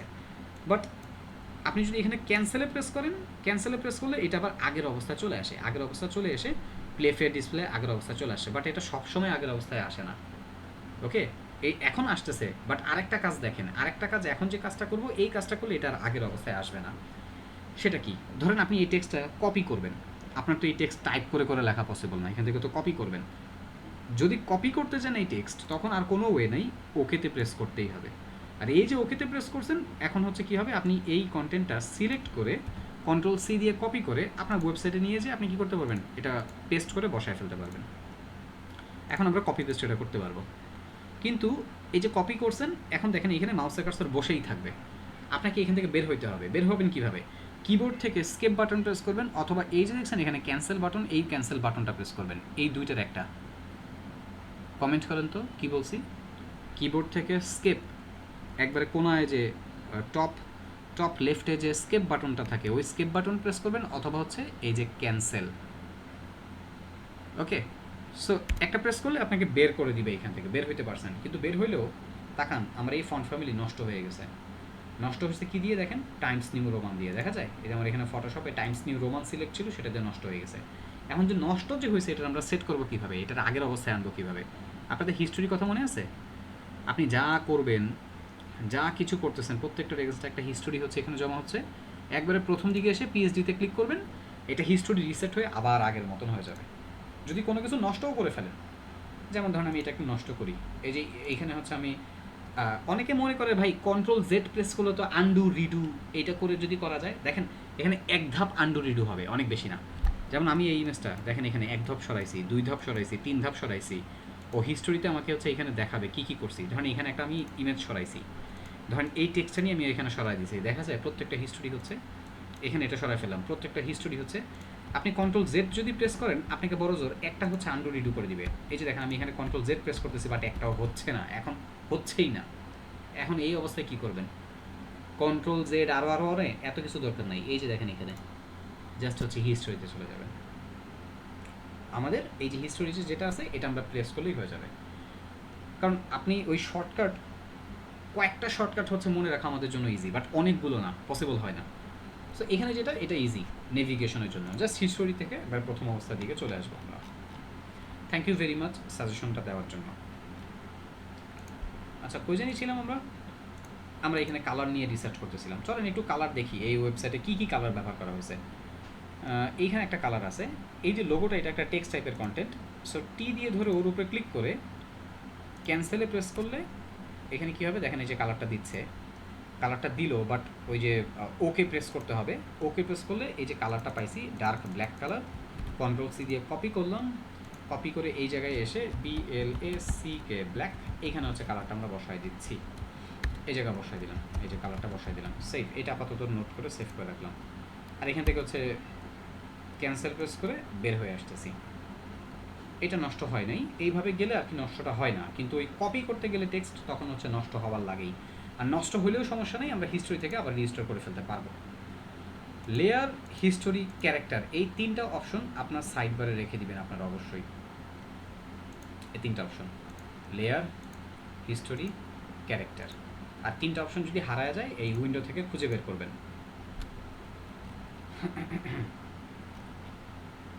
ওকে, সো একটা হচ্ছে এইখানে যদি একটু দেখাই আপনাদের, এই জায়গাতে ব্ল্যাক কালারটা ব্যবহার করা হয়েছে, আর বাকি এই যে মেনু, তারপরে হচ্ছে এই যে টাইটেল, এই যে প্যারাগ্রাফ, এই সব জায়গাগুলোতেই অ্যাশ কালার ব্যবহার করা হয়েছে। আপনারা খুঁজে বের করবেন, অথবা এখানে একবার দেখলেও বুঝতে পারবেন। এই যে টি দিয়ে ধরে উপরে ক্লিক করলাম, ক্যান্সেলে প্রেস করলাম, এই যে দেখেন ওই গ্রে বা অ্যাশ কালারটা, ওর উপরে ক্লিক করে ক্যান্সেলে প্রেস করলাম, ওই যে গ্রে বা অ্যাশ কালারটা। বাট এই জায়গাটা একটা ডিফারেন্ট কালার, এইখানে যদি আমরা দেখি এইখানে একটা ডিফারেন্ট কালার, বাট এই কালারটা না ব্যবহার করার দরকার নেই। এই ওয়েবসাইটে হচ্ছে এই কালারটার সাথে হচ্ছে থিওরিটা মিলেই না, কেমন কালার নিয়ে আসলো বুঝলাম না, এই কালার আমরা দিবই না। ওকে, তাহলে আমরা এই ওয়েবসাইটে দুইটা কালার নিয়ে কাজ করবো, একটা হচ্ছে এই ব্ল্যাক কালার, একটা হচ্ছে গ্রে কালার। আর আমরা দেখলাম অলরেডি গ্রে বা এই অ্যাশ কালারটাই সবচেয়ে কমন, এটি আমরা দিয়ে দিলাম বডিতে। সো এই কমন পার্টটা ডিফাইন করছি। ছোট্ট একটা কাজ আর একটু করতে হবে, আর একটা ছোট্ট একটা কাজ করতে হবে। আপনাদের কি চোখে পড়ে, আমি এই যে বডিতে মাউসের কার্সর রাখার পরে দেখা যায় বডির চতুর্দিকে একটা মার্জিন আসছে, দেখা যায় না? এইখান থেকে দেখলে একটু ভালো বুঝতে পারবেন। বাই ডিফল্ট না, বডি থেকে এই মার্জিনটা যেটা আসছে, এটা আমাদের বাদ দিতে হয়, এটা বাদ দেওয়া উচিত। এটা কিভাবে বাদ দিব? এইটা অ্যাকচুয়ালি নর্মালাইজ সিএসএস করলে এটা বাদ দেওয়া যাইতো, আমরা তো নর্মালাইজ সিএসএস আনি নাই। বাট এখন যেটা করা উচিত সেটা হলো আমরা বডির ভেতরে এই নর্মালাইজ সিএসএসটা করে দিতে পারি। এখানে জাস্ট একটা লাইন লেখেন, মার্জিন 0, বাস, কাজ হয়ে গেল। রিলোড, দেখেন এই বডির এই মার্জিনটা চলে গেছে, মার্জিন আর নাই। মানে আমরা নর্মালাইজ সিএসএস জাস্ট একটা লাইন কোড করলাম বডির জন্য, বাকি আর হচ্ছে তেমন করতে হইলো না। আর বাকি এইটা যেটা করলাম, এটা হচ্ছে কমন সিএসএস করলাম। তার মানে আমরা দেখলাম এই ওয়েবসাইটে ফন্ট ফ্যামিলি সবচেয়ে বেশি ব্যবহার হয়েছে প্লে ফেয়ার ডিসপ্লে, আর সবচেয়ে বেশি যে কালারটা ব্যবহার হয়েছে সেটা হচ্ছে এই 6262 কালারটা। চলেন মোটামুটি এই পার্টটা রিসার্চ হয়েছে, বাট আরও কিছু রিসার্চ বাকি আছে, সেটাও একটু রিসার্চ করে নিই। রিউজেবল আরও সামনে আছে, আরও অনেক জায়গায় রিউজেবল আছে। একটা রিউজেবলের একটা নমুনা দেখাই এইখানটায়। এই যে টাইটেলটা দেখছেন, টাইটেলের ইনফরমেশনটা দেখেন, play fair display regular 30 pixel, এটা হচ্ছে 62 কালার। ওই টাইটেলটা আর এই টাইটেলটা দেখছেন, এই টাইটেলটা ক্যান্সেলে প্রেস করেন, দেখেন এই টাইটেলটা হুবহু সেম। আপনি কি বুঝতে পারতেছেন? আমি সরাসরি একটু এইভাবে বলে দিই এবার। এই যে টাইটেলটা যেটা দেখলেন না, এই টাইটেলটা আর এই টাইটেলটা হুবহু সেম। এই প্যারাগ্রাফের এই স্টাইলটা আর এই প্যারাগ্রাফের স্টাইলটাও একবারে পুরোপুরি সেম। আবার এই যে ফটো ডায়েরি আর এই যে এইখানে লিভ এ কমেন্ট আর এই যে এইখানে লাইফ টাইম, এই তিনজনের স্টাইল আবার হচ্ছে হুবহু সেম। আরেকটা মজার বিষয় খেয়াল করেন, এখানে আরেকটা রিউজেবল পার্ট আছে। ব্লগ আইটেম কয়টা? এখানে কয়টা ব্লগ আইটেম দেখা যাচ্ছে? 4টা ব্লগ আইটেম দেখতে পাচ্ছেন তো? এই 4টা ব্লগ আইটেমের 4টা তৈরি করতে হবে না, আপনি তৈরি করবেন একটা। এই একটাকে কপি পেস্ট করে বানাবেন হচ্ছে বাকিগুলো। তারপরে কি করবেন, এই একটার কাঠামোতে বাকি কন্টেন্টগুলো খালি হচ্ছে চেঞ্জ করে দিবেন। কাঠামো থাকবে এই একটাই, এই একটা কাঠামোকে এমনভাবে তৈরি করতে হবে যাতে এটাকেই কপি পেস্ট করলে বাকিগুলো আইটেম হয়ে যায়। বি কেয়ারফুল, এটা রিউজেবল পুরোপুরি করতে হবে। যেই জায়গাতে রিউজেবল ব্লকের পার্ট দেখবেন সেগুলোতেই চেষ্টা করবেন HTML এর যদি হয় সেটা অবশ্যই মানে ক্লাস ব্যবহার করে সেটাকে করতে, ক্লাস ব্যবহার করে করে সেটাকে হচ্ছে করার চেষ্টা করবো আমরা। আরেকটা রিউজেবল ব্লক দেখেন, এখানে 4টা ব্লক না, এই সেকশনটাই নিচে কপি পেস্ট করলে দেখা যায় এই যে ব্লগের এই সেকশনটাও হয়ে যাবে। এরকম আরও অনেক রিউজেবলের পার্ট আছে এখানে। যেমন একটা রিউজেবল পার্ট হচ্ছে এই যে এদিকে তাকান, এইটা তো হচ্ছে আপনার এই যে এইখানে এই লেআউটটা যেমন দেখা যায়, নিচের লেআউটটা হচ্ছে একই রকম। মানে এই জায়গাতে এই উপরের হেডারে ডানে বায়ে যতটুকু জায়গা ছাড়া হয়েছে, এই ব্যানারটাতেও ততটুকু জায়গা ছাড়া হয়েছে। সো এই রিউজেবল ব্লকগুলো ভালো করে ব্যবহার করতে হবে। আর তার সাথে কমন সিএসএস করবো আমরা। এইখানে অলরেডি কমন সিএসএসের একটা ইমপ্লিমেন্ট হয়ে গেল, রিউজেবল বা কমন যেটাই বলি না কেন, আরও সামনে আরও হচ্ছে আসবে। রেসপন্সিভ ডিজাইন, ভাইয়েরা রেসপন্সিভ ডিজাইন কিন্তু এখন হবে না, একটা কনসেপ্ট পাবেন এখন। রেসপন্সিভের একটা কনসেপ্ট দিয়ে যাবো এই প্রজেক্টে, কিন্তু রেসপন্সিভ ডিজাইনটা মেইনলি আমরা বুটস্ট্র্যাপের পাঠে যে ভালো করে শিখবো, বাট একটা কনসেপ্ট দিয়ে যাবো। এই কনসেপ্টটা যদি না বুঝেন তাহলে কিন্তু মাথায় ঢুকবে না রেসপন্সিভের পার্টটা। আর তার সাথে আরেকটা বিষয় লাগবে, সেটা হলো পিক্সেল পারফেক্ট ডিজাইন। বলতে পারবেন পিক্সেল পারফেক্ট ডিজাইন কোনটা? আপনি এখান থেকে মেপে মেপে কাজ করতেছেন, এখানে ডিজাইনার হচ্ছে কি করছে, এই ফন্ট ফ্যামিলিতে 30 পিক্সেল ব্যবহার করছে, আপনিও 30 পিক্সেল ব্যবহার করে ওয়েবসাইটটা তৈরি করতেছেন। তারপর আবার ধরেন হচ্ছে একটা জিনিস দেখেন, এই যে এইটা হচ্ছে রেক্ট্যাঙ্গেল মার্কিউ টুল, এই যে এই টুলটার নাম রেক্ট্যাঙ্গেল মার্কিউ টুল। রাইট বাটনে ক্লিক করলে এখানে অন্যান্য আরও টুল আছে, অন্যান্য আরও টুল এই যে সিলেক্ট করতে পারেন, বাট আপনারা বাই ডিফল্ট এখানে রেক্ট্যাঙ্গেল মার্কিউ টুলটা সিলেক্ট করে রাখবেন। এই রেক্ট্যাঙ্গেল মার্কিউ টুল দিয়ে এই দুইটা আইটেমের মাঝখানে কতটুকু জায়গা আছে সেটা বের করা যায়। এখন এইটা কীভাবে বের করবো ভাইয়া, আসেন এই মেজারমেন্টও আমরা একটু শিখে নিই। আপনি যখনই আপনার পিএইচডি ওপেন করবেন, পিএইচডি যখনই ওপেন করবেন আপনাকে একটা কাজ করতে হবে, সেটা কি কিবোর্ডে Ctrl+R প্রেস করবেন। Ctrl+R, দেখা যায় উপরে একটা রুলার আসছে, Ctrl+R, এই যে উপরে একটা রুলার আসছে, আর হচ্ছে এই যে ডানে একটা রুলার আসছে। এই যে উপর থেকে নিচের যে রুলারটা, মানে বামের যে রুলারটা, এটার কোনো মানে ইম্পর্টেন্স তেমন একটা নাই, এটা তেমন গুরুত্বপূর্ণ না, বাট গুরুত্বপূর্ণ হচ্ছে এই উপরের যে রুলারটা। দেখেন এই রুলারটাতে আমরা দেখতে পাচ্ছি আমাদের আর্টবোর্ড 0 থেকে শুরু হয়ে শেষ হয়েছে হচ্ছে 1200-তে, যে বোঝা যায় 0 থেকে শুরু হয়ে 1200-তে যে শেষ হলো। এইটা দেখে কি বোঝা গেল? এটা দেখে বোঝা গেল যে আমার গ্রাফিক ডিজাইনার সে 1200 পিক্সেলের একটা স্ক্রিনের কথা চিন্তা করে সে এই ওয়েবসাইটের লেআউটটা তৈরি করছে। সো এখন আমি তাহলে এটাকে কীভাবে মেনটেন করবো? দেখেন আমি কীভাবে মেনটেন করবো সেটা ডিপেন্ড করে ওই রেসপন্সিভনেসের উপরে। আর রেসপন্সিভনেসের কনসেপ্ট আমরা বুটস্ট্র্যাপে যেয়ে শিখবো, বাট এতটুকু একটা ছোট্ট একটা আইডিয়া দিয়ে দিই। সেটা কি, আমাদের মেজর 3টা স্ক্রিন আছে, 3টা মেজর স্ক্রিন। অ্যাকচুয়ালি স্ক্রিন হচ্ছে 6টা, বাট মেজর স্ক্রিন হচ্ছে 3টা। এই যে ডেস্কটপ স্ক্রিন একটা স্ক্রিন, ডেস্কটপের পরে দেখা যায় একটা মেজর স্ক্রিন হচ্ছে মিডিয়াম বা ট্যাবের স্ক্রিন, ট্যাব যেটা মিডিয়াম বলি, আর এর থেকে আরেকটা ছোট স্ক্রিন হচ্ছে আপনার মোবাইল স্ক্রিন। এটা হচ্ছে মেজর 3টা স্ক্রিন। বাট এই মোবাইল স্ক্রিনের ভিতরে হচ্ছে আরও দুইটা হচ্ছে ডিফারেন্ট স্ক্রিন থাকে, আরও দুইটা হচ্ছে স্ক্রিন আছে। তারপরে হচ্ছে মনে করেন আপনার ট্যাবের ভেতরে বিভিন্ন সাইজের স্ক্রিন থাকে, ল্যাপটপের ভেতরে হচ্ছে দেখা যায় অনেক সাইজের স্ক্রিন থাকে। টোটালি স্ক্রিন সাইজ হচ্ছে 6টা, বাট এই 6টাকে 3টা ভাগে ভাগ করা হয়। আপাতত বেশি বোঝার দরকার নাই, জাস্ট যা বলতেছি এটা খুব মানে মনোযোগ দিয়ে শোনেন। মেজর স্ক্রিন 3টা। আমি কম্পিউটারে কাজ করতেছি, এই কম্পিউটারে যে কাজ করতেছি এই কম্পিউটার স্ক্রিনটা হচ্ছে একটা ডেস্কটপ স্ক্রিন, এটা একটা স্ক্রিন। একটা হচ্ছে ট্যাবের স্ক্রিন, একটা হচ্ছে মোবাইল স্ক্রিন। এতটুকু পার্ট কি বুঝতে পারছি? সো আমাদের গ্রাফিক ডিজাইনার উনি যেটা করছেন, উনি একটা 1200 পিক্সেলের একটা ডেস্কটপ স্ক্রিনকে টার্গেট করে উনি এই লেআউটটা তৈরি করছে। এটা ফাইন্ড আউট করতে পারবেন না এখন? কন্ট্রোল আর প্রেস করবেন, প্রেস করলে রুলারটা চলে আসবে। এই যে এইটাকে বলা হয় হচ্ছে আর্টবোর্ড। এই যে এখানে যে হচ্ছে যেই মানে ওয়েবসাইটটার যে লেআউটটা দেখতে পাচ্ছি, এই পুরোটা অ্যাকচুয়ালি হচ্ছে একটা আর্ট বোর্ড। গ্রাফিক ডিজাইনার উনি একটা আর্ট বোর্ড নিয়েছে এবং ওই আর্ট বোর্ডের ভেতরে হচ্ছে উনি এই কন্টেন্টগুলো বসানো শুরু করছে। আর ওনার আর্ট বোর্ডের উইথ হচ্ছে 0 থেকে 1200 পিক্সেল পর্যন্ত। তার মানে 1200 পিক্সেল একটা স্ক্রিনের কথা চিন্তা করে মাথায় টার্গেট নিয়ে উনি লেআউটটা তৈরি করতেছে। আর অন্যান্য স্ক্রিনের উপরে লেআউট কীভাবে সাজাই আমরা সেটা নিয়ে পরে কথা বলবো বিস্তারিত, এখন না। আচ্ছা, এবার পরের পার্টে আসেন, যেটা ইম্পর্টেন্ট সেটা হলো এইখান থেকে এই যে একটা থেকে আরেকটা আইটেম আমি যে এখানে একটা বক্স দিলাম, আপনারা দেখে নিশ্চয়ই বুঝতে পারতেছেন। এখানে বলতেছে উইথ, দেখা যায় উইথ। এই যে এখানে লেখা ডব্লিউ লেখা 117 পিক্সেল, হাইট লেখা 31 পিক্সেল। হাইট এখানে হচ্ছে ফ্যাক্ট না, ফ্যাক্ট হচ্ছে এটার উইথ কত। অ্যাকচুয়ালি এটার উইথ হবে হচ্ছে মনে হয় 120 পিক্সেলের মতন, এরকম সামথিং হচ্ছে হবে। আপনি মাউসের কার্সরটা একটা জায়গায় বসায়ে ড্র্যাগ করে যখন অন্য আরেকটা জায়গায় হচ্ছে রেখে দিবেন, মাউসের কার্সরটা ছেড়ে দিলে এটা চলে যাবে। আপনি ড্র্যাগ করে ধরে রাখতে হবে। ড্র্যাগ করে যখন আপনি এইভাবে ধরে রাখবেন তখনই আপনি দেখতে পারবেন আপনাকে এইভাবে ওরা বলতেছে যে তুমি যে শেপটা এখানে নিলা, এই রেক্টেঙ্গেল মার্কিউ টুল দিয়ে সাধারণত আমরা হচ্ছে শেপ নেই, তো আমাদেরকে বলতেছে তুমি যে এই যে শেপটা নিলা, এই শেপটার উইথ হচ্ছে 122 পিক্সেল, 120 পিক্সেল বলতেছে, এই যে পিক্সেলে বলে দিচ্ছে। কিন্তু বাই ডিফল্ট এটা পিক্সেলে থাকে না, আমরা এটাকে পিক্সেলে বানায় নিব। কীভাবে বানাবো?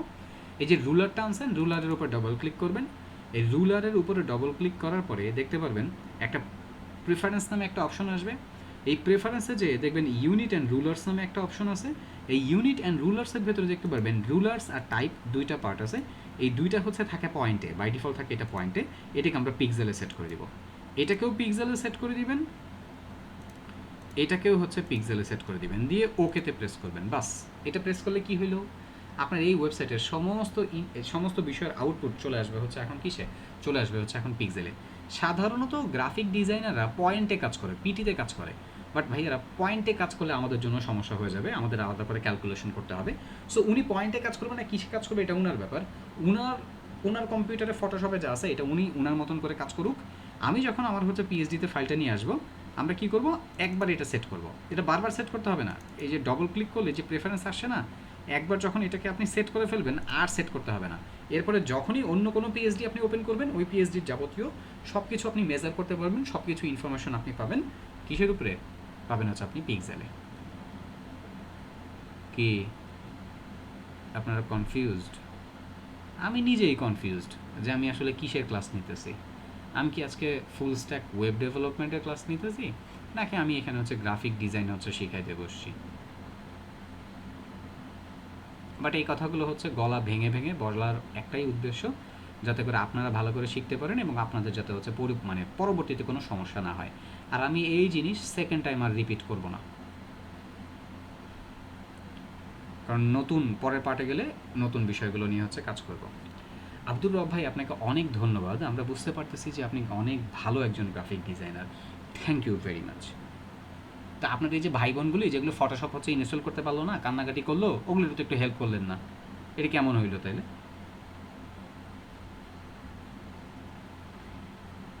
আমরা আমাদের গ্রাফিক ডিজাইনের পার্টে কোনো সমস্যা হইলেই আমাদের ভয়ের বা চিন্তার কোনো কারণ নেই, এখানে ইনশাআল্লাহ ভাই আছে।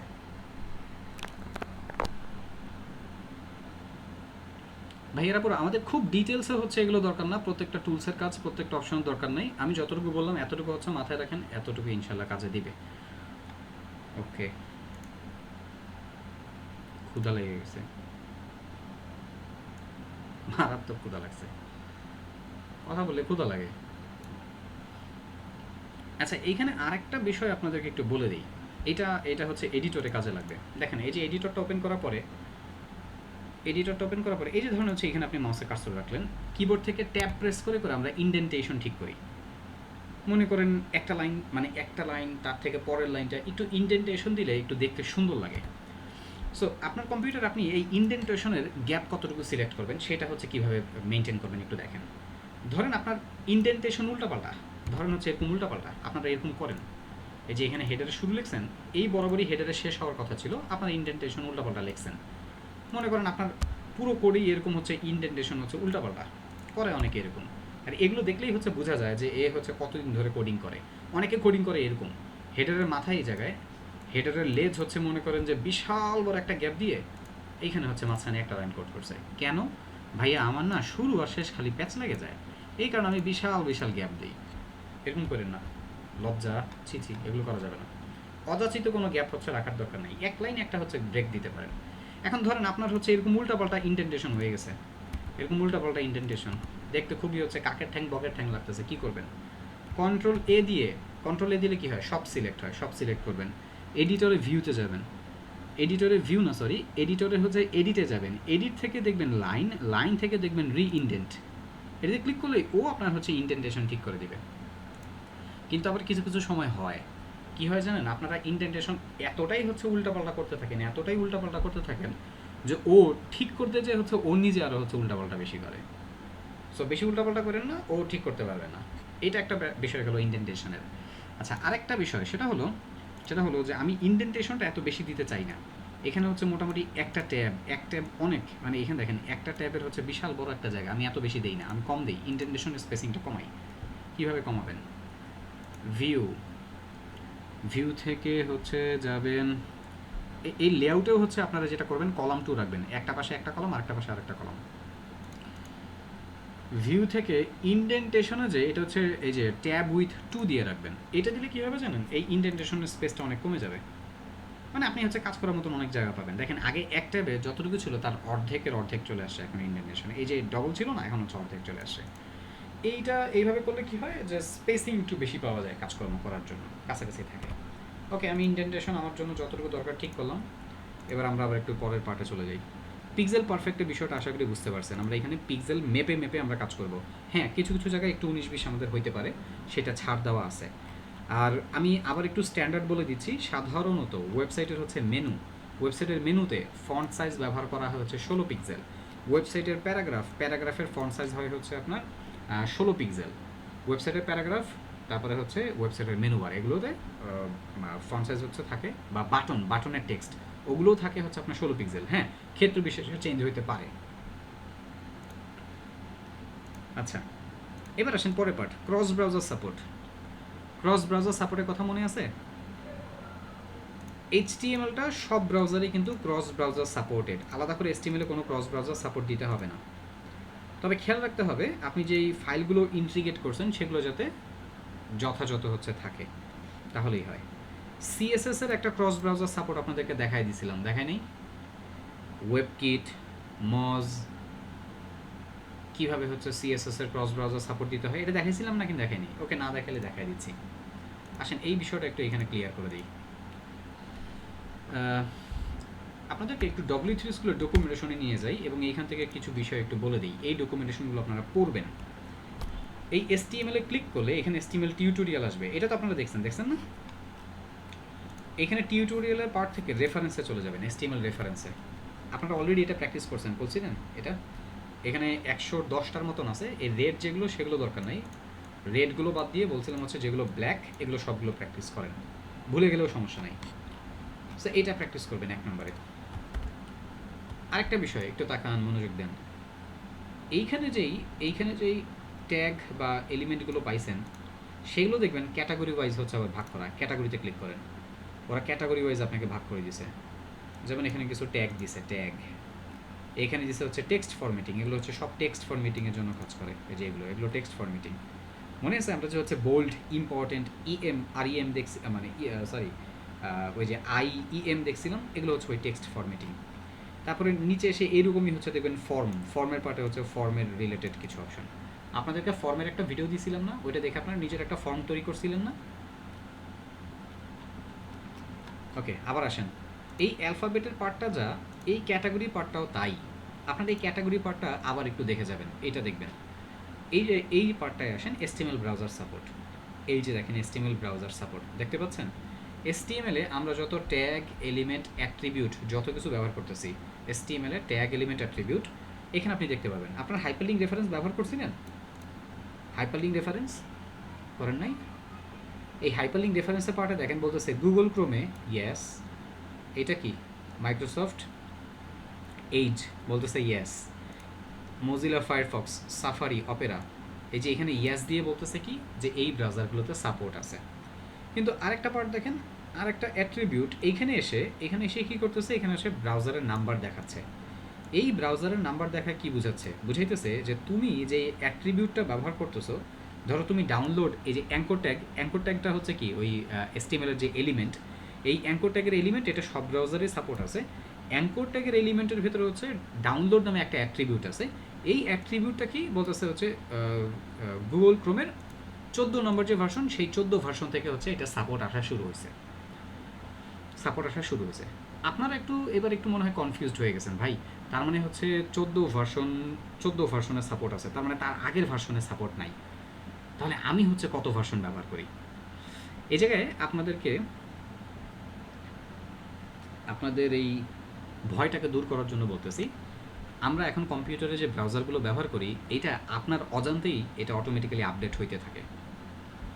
আমরা বর্তমানে যে গুগল ক্রোম ব্রাউজারটা ব্যবহার করতেছি, বর্তমানে গুগল ক্রোমের ভার্সন হচ্ছে 1.35 এরকম সামথিং কিছু একটা। ইজিলি আপনি ওইটা বের করতে পারেন। আপনারা কি পারেন এটা বের করতে? কোনো একটা আপনার কম্পিউটারে থাকা কোনো একটা ফাইল যদি আনইনস্টল করতে যান, কোথায় যান আপনারা? কন্ট্রোল প্যানেলে যাবেন। কন্ট্রোল প্যানেল, এখান থেকে হচ্ছে আনইনস্টলে প্রোগ্রামে ক্লিক করবেন। আমি আনইনস্টল করবো না, আমি এখান থেকে দেখাচ্ছি, এখান থেকে দেখলে বুঝতে পারবেন। এই যে মাইক্রোসফট এজ, এইটা এই যে দেখেন অটোমেটিক্যালি হচ্ছে আপডেট হয়, এবং মাইক্রোসফট এজের ভার্সন হচ্ছে 1.35। এই যে গুগল ক্রোম, এটার ভার্সন হচ্ছে 1.35। এখন যদি চিন্তা করেন ভাই বুঝলাম আমারটা তো অটো আপডেট হয়, আমার ক্লায়েন্টেরটা সেগুলো সব অটো আপডেট হয়। অটো যে আপডেট হয় এটা বুঝবেন কীভাবে? দেখবেন মাঝে মাঝে কম্পিউটার ওপেন করলে দেখবেন একটা ব্রাউজার ওপেন করছেন, ব্রাউজারটা নতুন একটা ট্যাব ওপেন হয়ে যায়, ওপেন হয়ে বলে হোয়াটস নিউ, মানে হোয়াটসঅ্যাপ বলে না আপনাকে বলবে হোয়াটস নিউ। এটার মানে কি? মানে বুঝাইতেছে যে এই যে দেখো নতুন নতুন কি আসছে আমার এই নতুন আপডেটে, মানে ও বুঝাইতেছে আপনাকে যে ব্রাউজারটা অটোমেটিক্যালি আপডেট হয়ে গেছে। সো যাই হোক, আপনি ব্যবহার করতেছেন বর্তমানে হচ্ছে ধরেন যদি এমন হয় 130ও যদি ব্যবহার করেন, সমস্যা নাই তোরে ভাই, সেই আরও আজকে থেকে অনেক বছর আগেই কি আছে, ভার্সনে আপডেট আছে। আপনাদেরকে আরেকটু নিশ্চয়তা দিই আমরা সাধারণত আমাদের ওয়েবসাইট তৈরি করার জন্য যেই সমস্ত HTML কোড ব্যবহার করব, যেই সমস্ত CSS কোড ব্যবহার করব, যেই সমস্ত জাভাস্ক্রিপ্ট jQuery ব্যবহার করব কোড, সেগুলোর 99.99%ই কি আছে, বিভিন্ন ব্রাউজারে সাপোর্ট আছে। বাট তারপরও আমরা একটু কি আমাদের জানা থাকা উচিত না যে হ্যাঁ ভাইয়া তো বলে দিছে, আপনি কি দেখবেন না? আপনি দেখবেন কই থেকে? আপনি দেখবেন এই যে এখান থেকে, এই যে অ্যাঙ্কর ট্যাগ সব ব্রাউজারে সাপোর্ট আছে, অ্যাঙ্কর ট্যাগের অ্যাট্রিবিউট সব ব্রাউজারগুলোতে সাপোর্ট আছে, আর যেগুলোতে মানে ভার্সন দেওয়া আছে দুই একটা তো হয়তো বলছে নাই, তেমন সেগুলো বেশি একটা ব্যবহার হয়ও না। এই একটা পার্ট দেখবেন, আর বলেই তো দিলাম সব ব্রাউজারে সাপোর্ট আছে। CSS এর পার্টে কিছু বিষয় নিয়ে একটু আলোচনা করবো, তার আগে আরেকটা বিষয়, HTML এর অ্যাট্রিবিউট দেখেন, দেখা যায় এখানে বিশাল বড় একটা অ্যাট্রিবিউটের রেফারেন্স।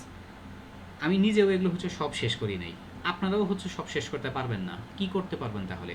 অ্যাটলিস্ট একবার করে তো দেখে যাইতে পারেন।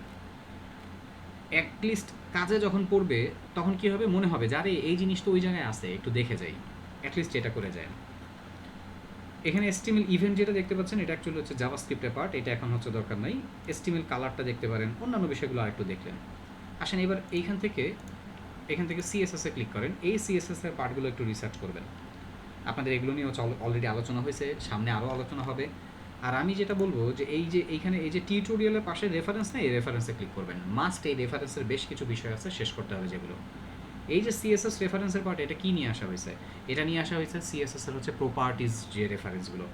আপনার CSS এর প্রপার্টিজ ভ্যালু শিখছিলেন, সব তো শিখে শেষ করতে পারেন নাই, আমি নিজেও হচ্ছে সব শেষ করতে পারিনি, আপনি পারবেন কেমনে? বাট কোনো একটা নিয়ে প্রবলেম হলে আপনি এখানে সার্চ করতে পারবেন, ওইটার ডকুমেন্টেশন আপনি এখানে পাবেন। বাট এটা কি পসিবল প্রত্যেক দিন 5টা 10টা করে এখান থেকে দেখা? পসিবল না। তাহলে মোটামুটি ভালো করে একটা আইডিয়া পাওয়া যাবে।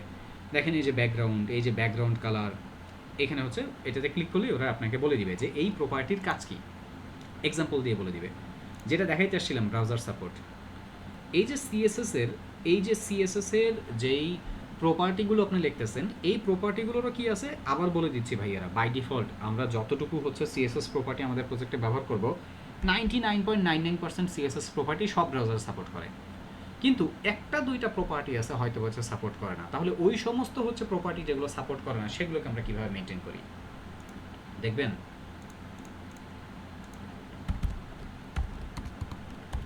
ধরেন এখানে আমি একটা এসটিএমএল কন্টেন্ট লিখতেছি, এসটিএমএল একটা কন্টেন্ট লিখলাম। সো স্বাভাবিকভাবেই আপনি সিএসএসে ওইটাকে ধরবেন। আমি এখানে এলিমেন্ট সিলেক্টর দিয়ে ওই কন্টেন্টটাকে ধরলাম, ধরে আমি এখানে বললাম কালার রেড। নিশ্চয়ই বোঝার কোনো সমস্যা হচ্ছে না যে এই H1টার কালার রেড হয়ে যাবে। আমরা যদি ওয়েবসাইটে এসে পেজটা রিলোড দিই, এটা কালার রেড হয়ে গেছে। সো এই যে কালার রেড কথাটা লিখলাম না, এই প্রপার্টিজ এই ভ্যালুসটা সব ব্রাউজারে সাপোর্ট আছে, বাট আমি এই এক্সাম্পলটাই দিচ্ছি, এটাই হচ্ছে দিয়ে বোঝানোর চেষ্টা করতেছি আপনাদের জন্য যাতে সুবিধা হয়। ধরেন আপনি হচ্ছে এই যে কালার রেড লিখলেন, এটা মোজিলা ফায়ারফক্সে সাপোর্ট করবে না। যদি না করে তাহলে কি করবেন? সাপোর্ট নাই মোজিলা ফায়ারফক্সে, ধরেন এই কালার নামে এই প্রপার্টির সাপোর্ট নাই, কি করবেন? এটা আরেকবার কপি পেস্ট করবেন। কপি পেস্ট করার পরে এটা শুরুতে এসে দুইটা হাইফেন দিবেন, হাইফেনের মাঝখানে আসবেন, লিখবেন এমওজেড। এমওজেড মানে হচ্ছে মজ। এই যে মজ লিখলেন, এই মজ কথাটা লিখে যে কালার লিখলেন, এটা মানে হচ্ছে এই লাইনটাকে যদি মোজিলা ফায়ারফক্স রান না করতে পারে, ওর যদি এই লাইনের সাপোর্টটা না থাকে, ও ফল ব্যাক করে এইখান থেকে হচ্ছে ওকে রান করবে। এইটাই, এই যে মজ এতটুকু কথা যে লিখে দিলেন, এটা কি হয়ে গেল? ক্রস ব্রাউজার সাপোর্ট মোজিলা ফায়ারফক্সের জন্য এইটা। এখন যদি এমন হয় ভাইয়া আমার তো হচ্ছে Google Chrome, Opera, safari, Microsoft Edge এই ব্রাউজারের সাপোর্ট লাগবে, তাহলে কি করবেন? আরেকবার এটা কপি পেস্ট করবেন, শুরুর দিকে চলে আসবেন, দুইটা হাইফেন দিবেন, লিখবেন হচ্ছে ওয়েব কিট। এই ওয়েব কিটের এই একটা কথা 4টা ব্রাউজারের সাপোর্ট দেয়। আসেন আপনাদেরকে দেখাই এখান থেকে বের করে। একবারে স্ক্রল করে নিচের দিকে চলে আসবেন, এখানে দেখতে পারবেন ব্রাউজারগুলোর নাম দিছে, বলতেছে ওয়েব কিট। দেখা যায় এই যে 4টা জায়গাতে ওয়েব কিট লেখা, বোঝাচ্ছে যে আপনার এই ওয়েব কিট, এই প্রিফিক্সটা 4টা ব্রাউজারের জন্য কাজ করবে।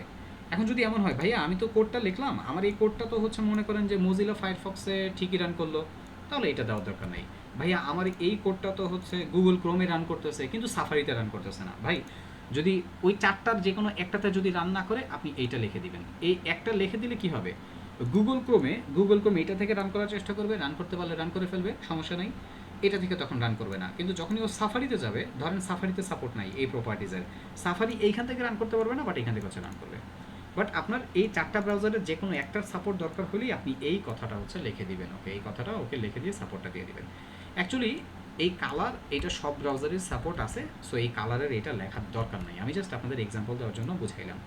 আর এখানে বুঝবেন কীভাবে যে কোন ব্রাউজারে কোন প্রপার্টির সাপোর্ট নাই। এই যে যেমন দেখেন ইউজার সিলেক্টে এসে ওয়েব কিট দিয়ে বলতেছে 3.1, মানে এই যে সাফারি ব্রাউজারের 3.1-এর পরের থেকে হচ্ছে ওকে আর কি দরকার নাই, ওকে হচ্ছে আর আপনার এই ইমপ্লিমেন্ট করার দরকার নেই। বাট এর আগে যদি করেন তাহলে হচ্ছে ওয়েব কিটের কথাটা হচ্ছে লিখতে হবে, এরকম করে হচ্ছে একটু বলে দিচ্ছে। বাট আমি যেটা বললাম ওইটাও সহজে মাথায় রেখেন, সব ব্রাউজারে এগুলোর সাপোর্ট আছে।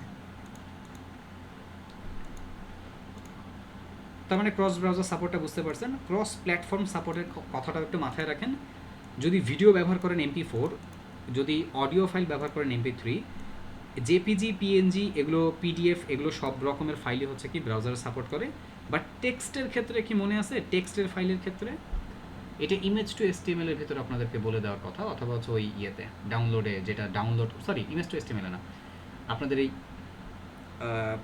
পিএইচডির করার আগে যে ভিডিওটা দিয়েছিলাম সেটাতে বলে দেওয়ার কথা ছিল।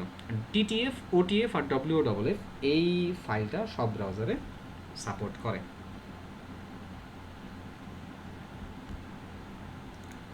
এই ফন্টটা ওকে। আর খেয়াল রাখবেন যে কোনো রিসোর্স ডাউনলোড করে কানেক্ট করাটাই হচ্ছে সবচেয়ে বেস্ট। আর এখানে একটা CSS হায়ারার্কি মনে আছেন, এটা উইথ আর হাইট লিখতে গেলে একসাথে উইথ হাইট লিখতে গেলে আগে উইথ লিখি হাইট লিখি পরে, আর font family, font size, font weight, colour, এটাও একটা CSS হায়ারার্কি। আমরা যে কোডগুলো করব, কোডগুলোর যাতে অপটিমাইজড হয়, ইমেজের ক্ষেত্রে বিশেষ করে খেয়াল রাখবেন, অডিও, ভিডিও এবং গুগল ম্যাপের ক্ষেত্রে বিশেষ করে খেয়াল রাখবেন। এগুলো অবশ্যই SEO ফ্রেন্ডলি কোডিং করতে হবে। আপনার ওয়েবসাইটে H1 থেকে H6 প্যারাগ্রাফ এগুলো যথাযথ ব্যবহার করবেন। এরা কী করবে? আপনার ওয়েবসাইটের কন্টেন্টকে সার্চ ইঞ্জিন অপটিমাইজ করবে। তারপরে ইমেজ, আপনার ওয়েবসাইটে যে ইমেজগুলো ব্যবহার করবেন, ওই ইমেজগুলোর নাম, ইমেজের অল্টার অ্যাট্রিবিউট, ইমেজের মনে আছে যে ট্যাগ অ্যাড করা যায়, দেখাইছিলাম একটা জেপিজি টাইপের ইমেজে প্রপার্টিজে যে আলাদা করে হচ্ছে কিছু ট্যাগ অ্যাড করে দেওয়া যায়। তারপরে স্ট্রং ইএম, এগুলো হচ্ছে কন্টেন্টকে সার্চ ইঞ্জিন অপটিমাইজ করবে। কিছু অতিরিক্ত মেটা ট্যাগের মাধ্যমেও কন্টেন্টকে সার্চ ইঞ্জিন অপটিমাইজ করা যায়। যেহেতু আসেন লিখেই দিই। ধরেন আমি এখানে লিখলাম মেটা ট্যাগ জেনারেটর। দেখেন কত কিছু শিখাইতেছি, হ্যাঁ আল্লাহ, আমার প্রজেক্টে আমি শুরু করতে পারলাম না, আমি হচ্ছে খালি এগুলোই পড়াইতেছি। সো এই যে এইখানে দেখেন একটা সাইট আছে, এরকম অনেকগুলো সাইট পাবেন। এরকম একটা সাইটে চলে যান, এই সাইটে যে এইখান থেকে আপনার যে রিলেটেড প্রজেক্ট, সেই প্রজেক্ট রিলেটেড আপনি কিছু ইনফরমেশন দিবেন। এই ইনফরমেশনগুলো যখনই আপনি দিবেন, ও আপনাকে কিছু মেটা ট্যাগ জেনারেট করে দিবে, এবং এইখান থেকে কিছু মেটা ট্যাগ নিয়ে জেনারেট করে আপনি আপনার ওয়েবসাইটে বসাবেন।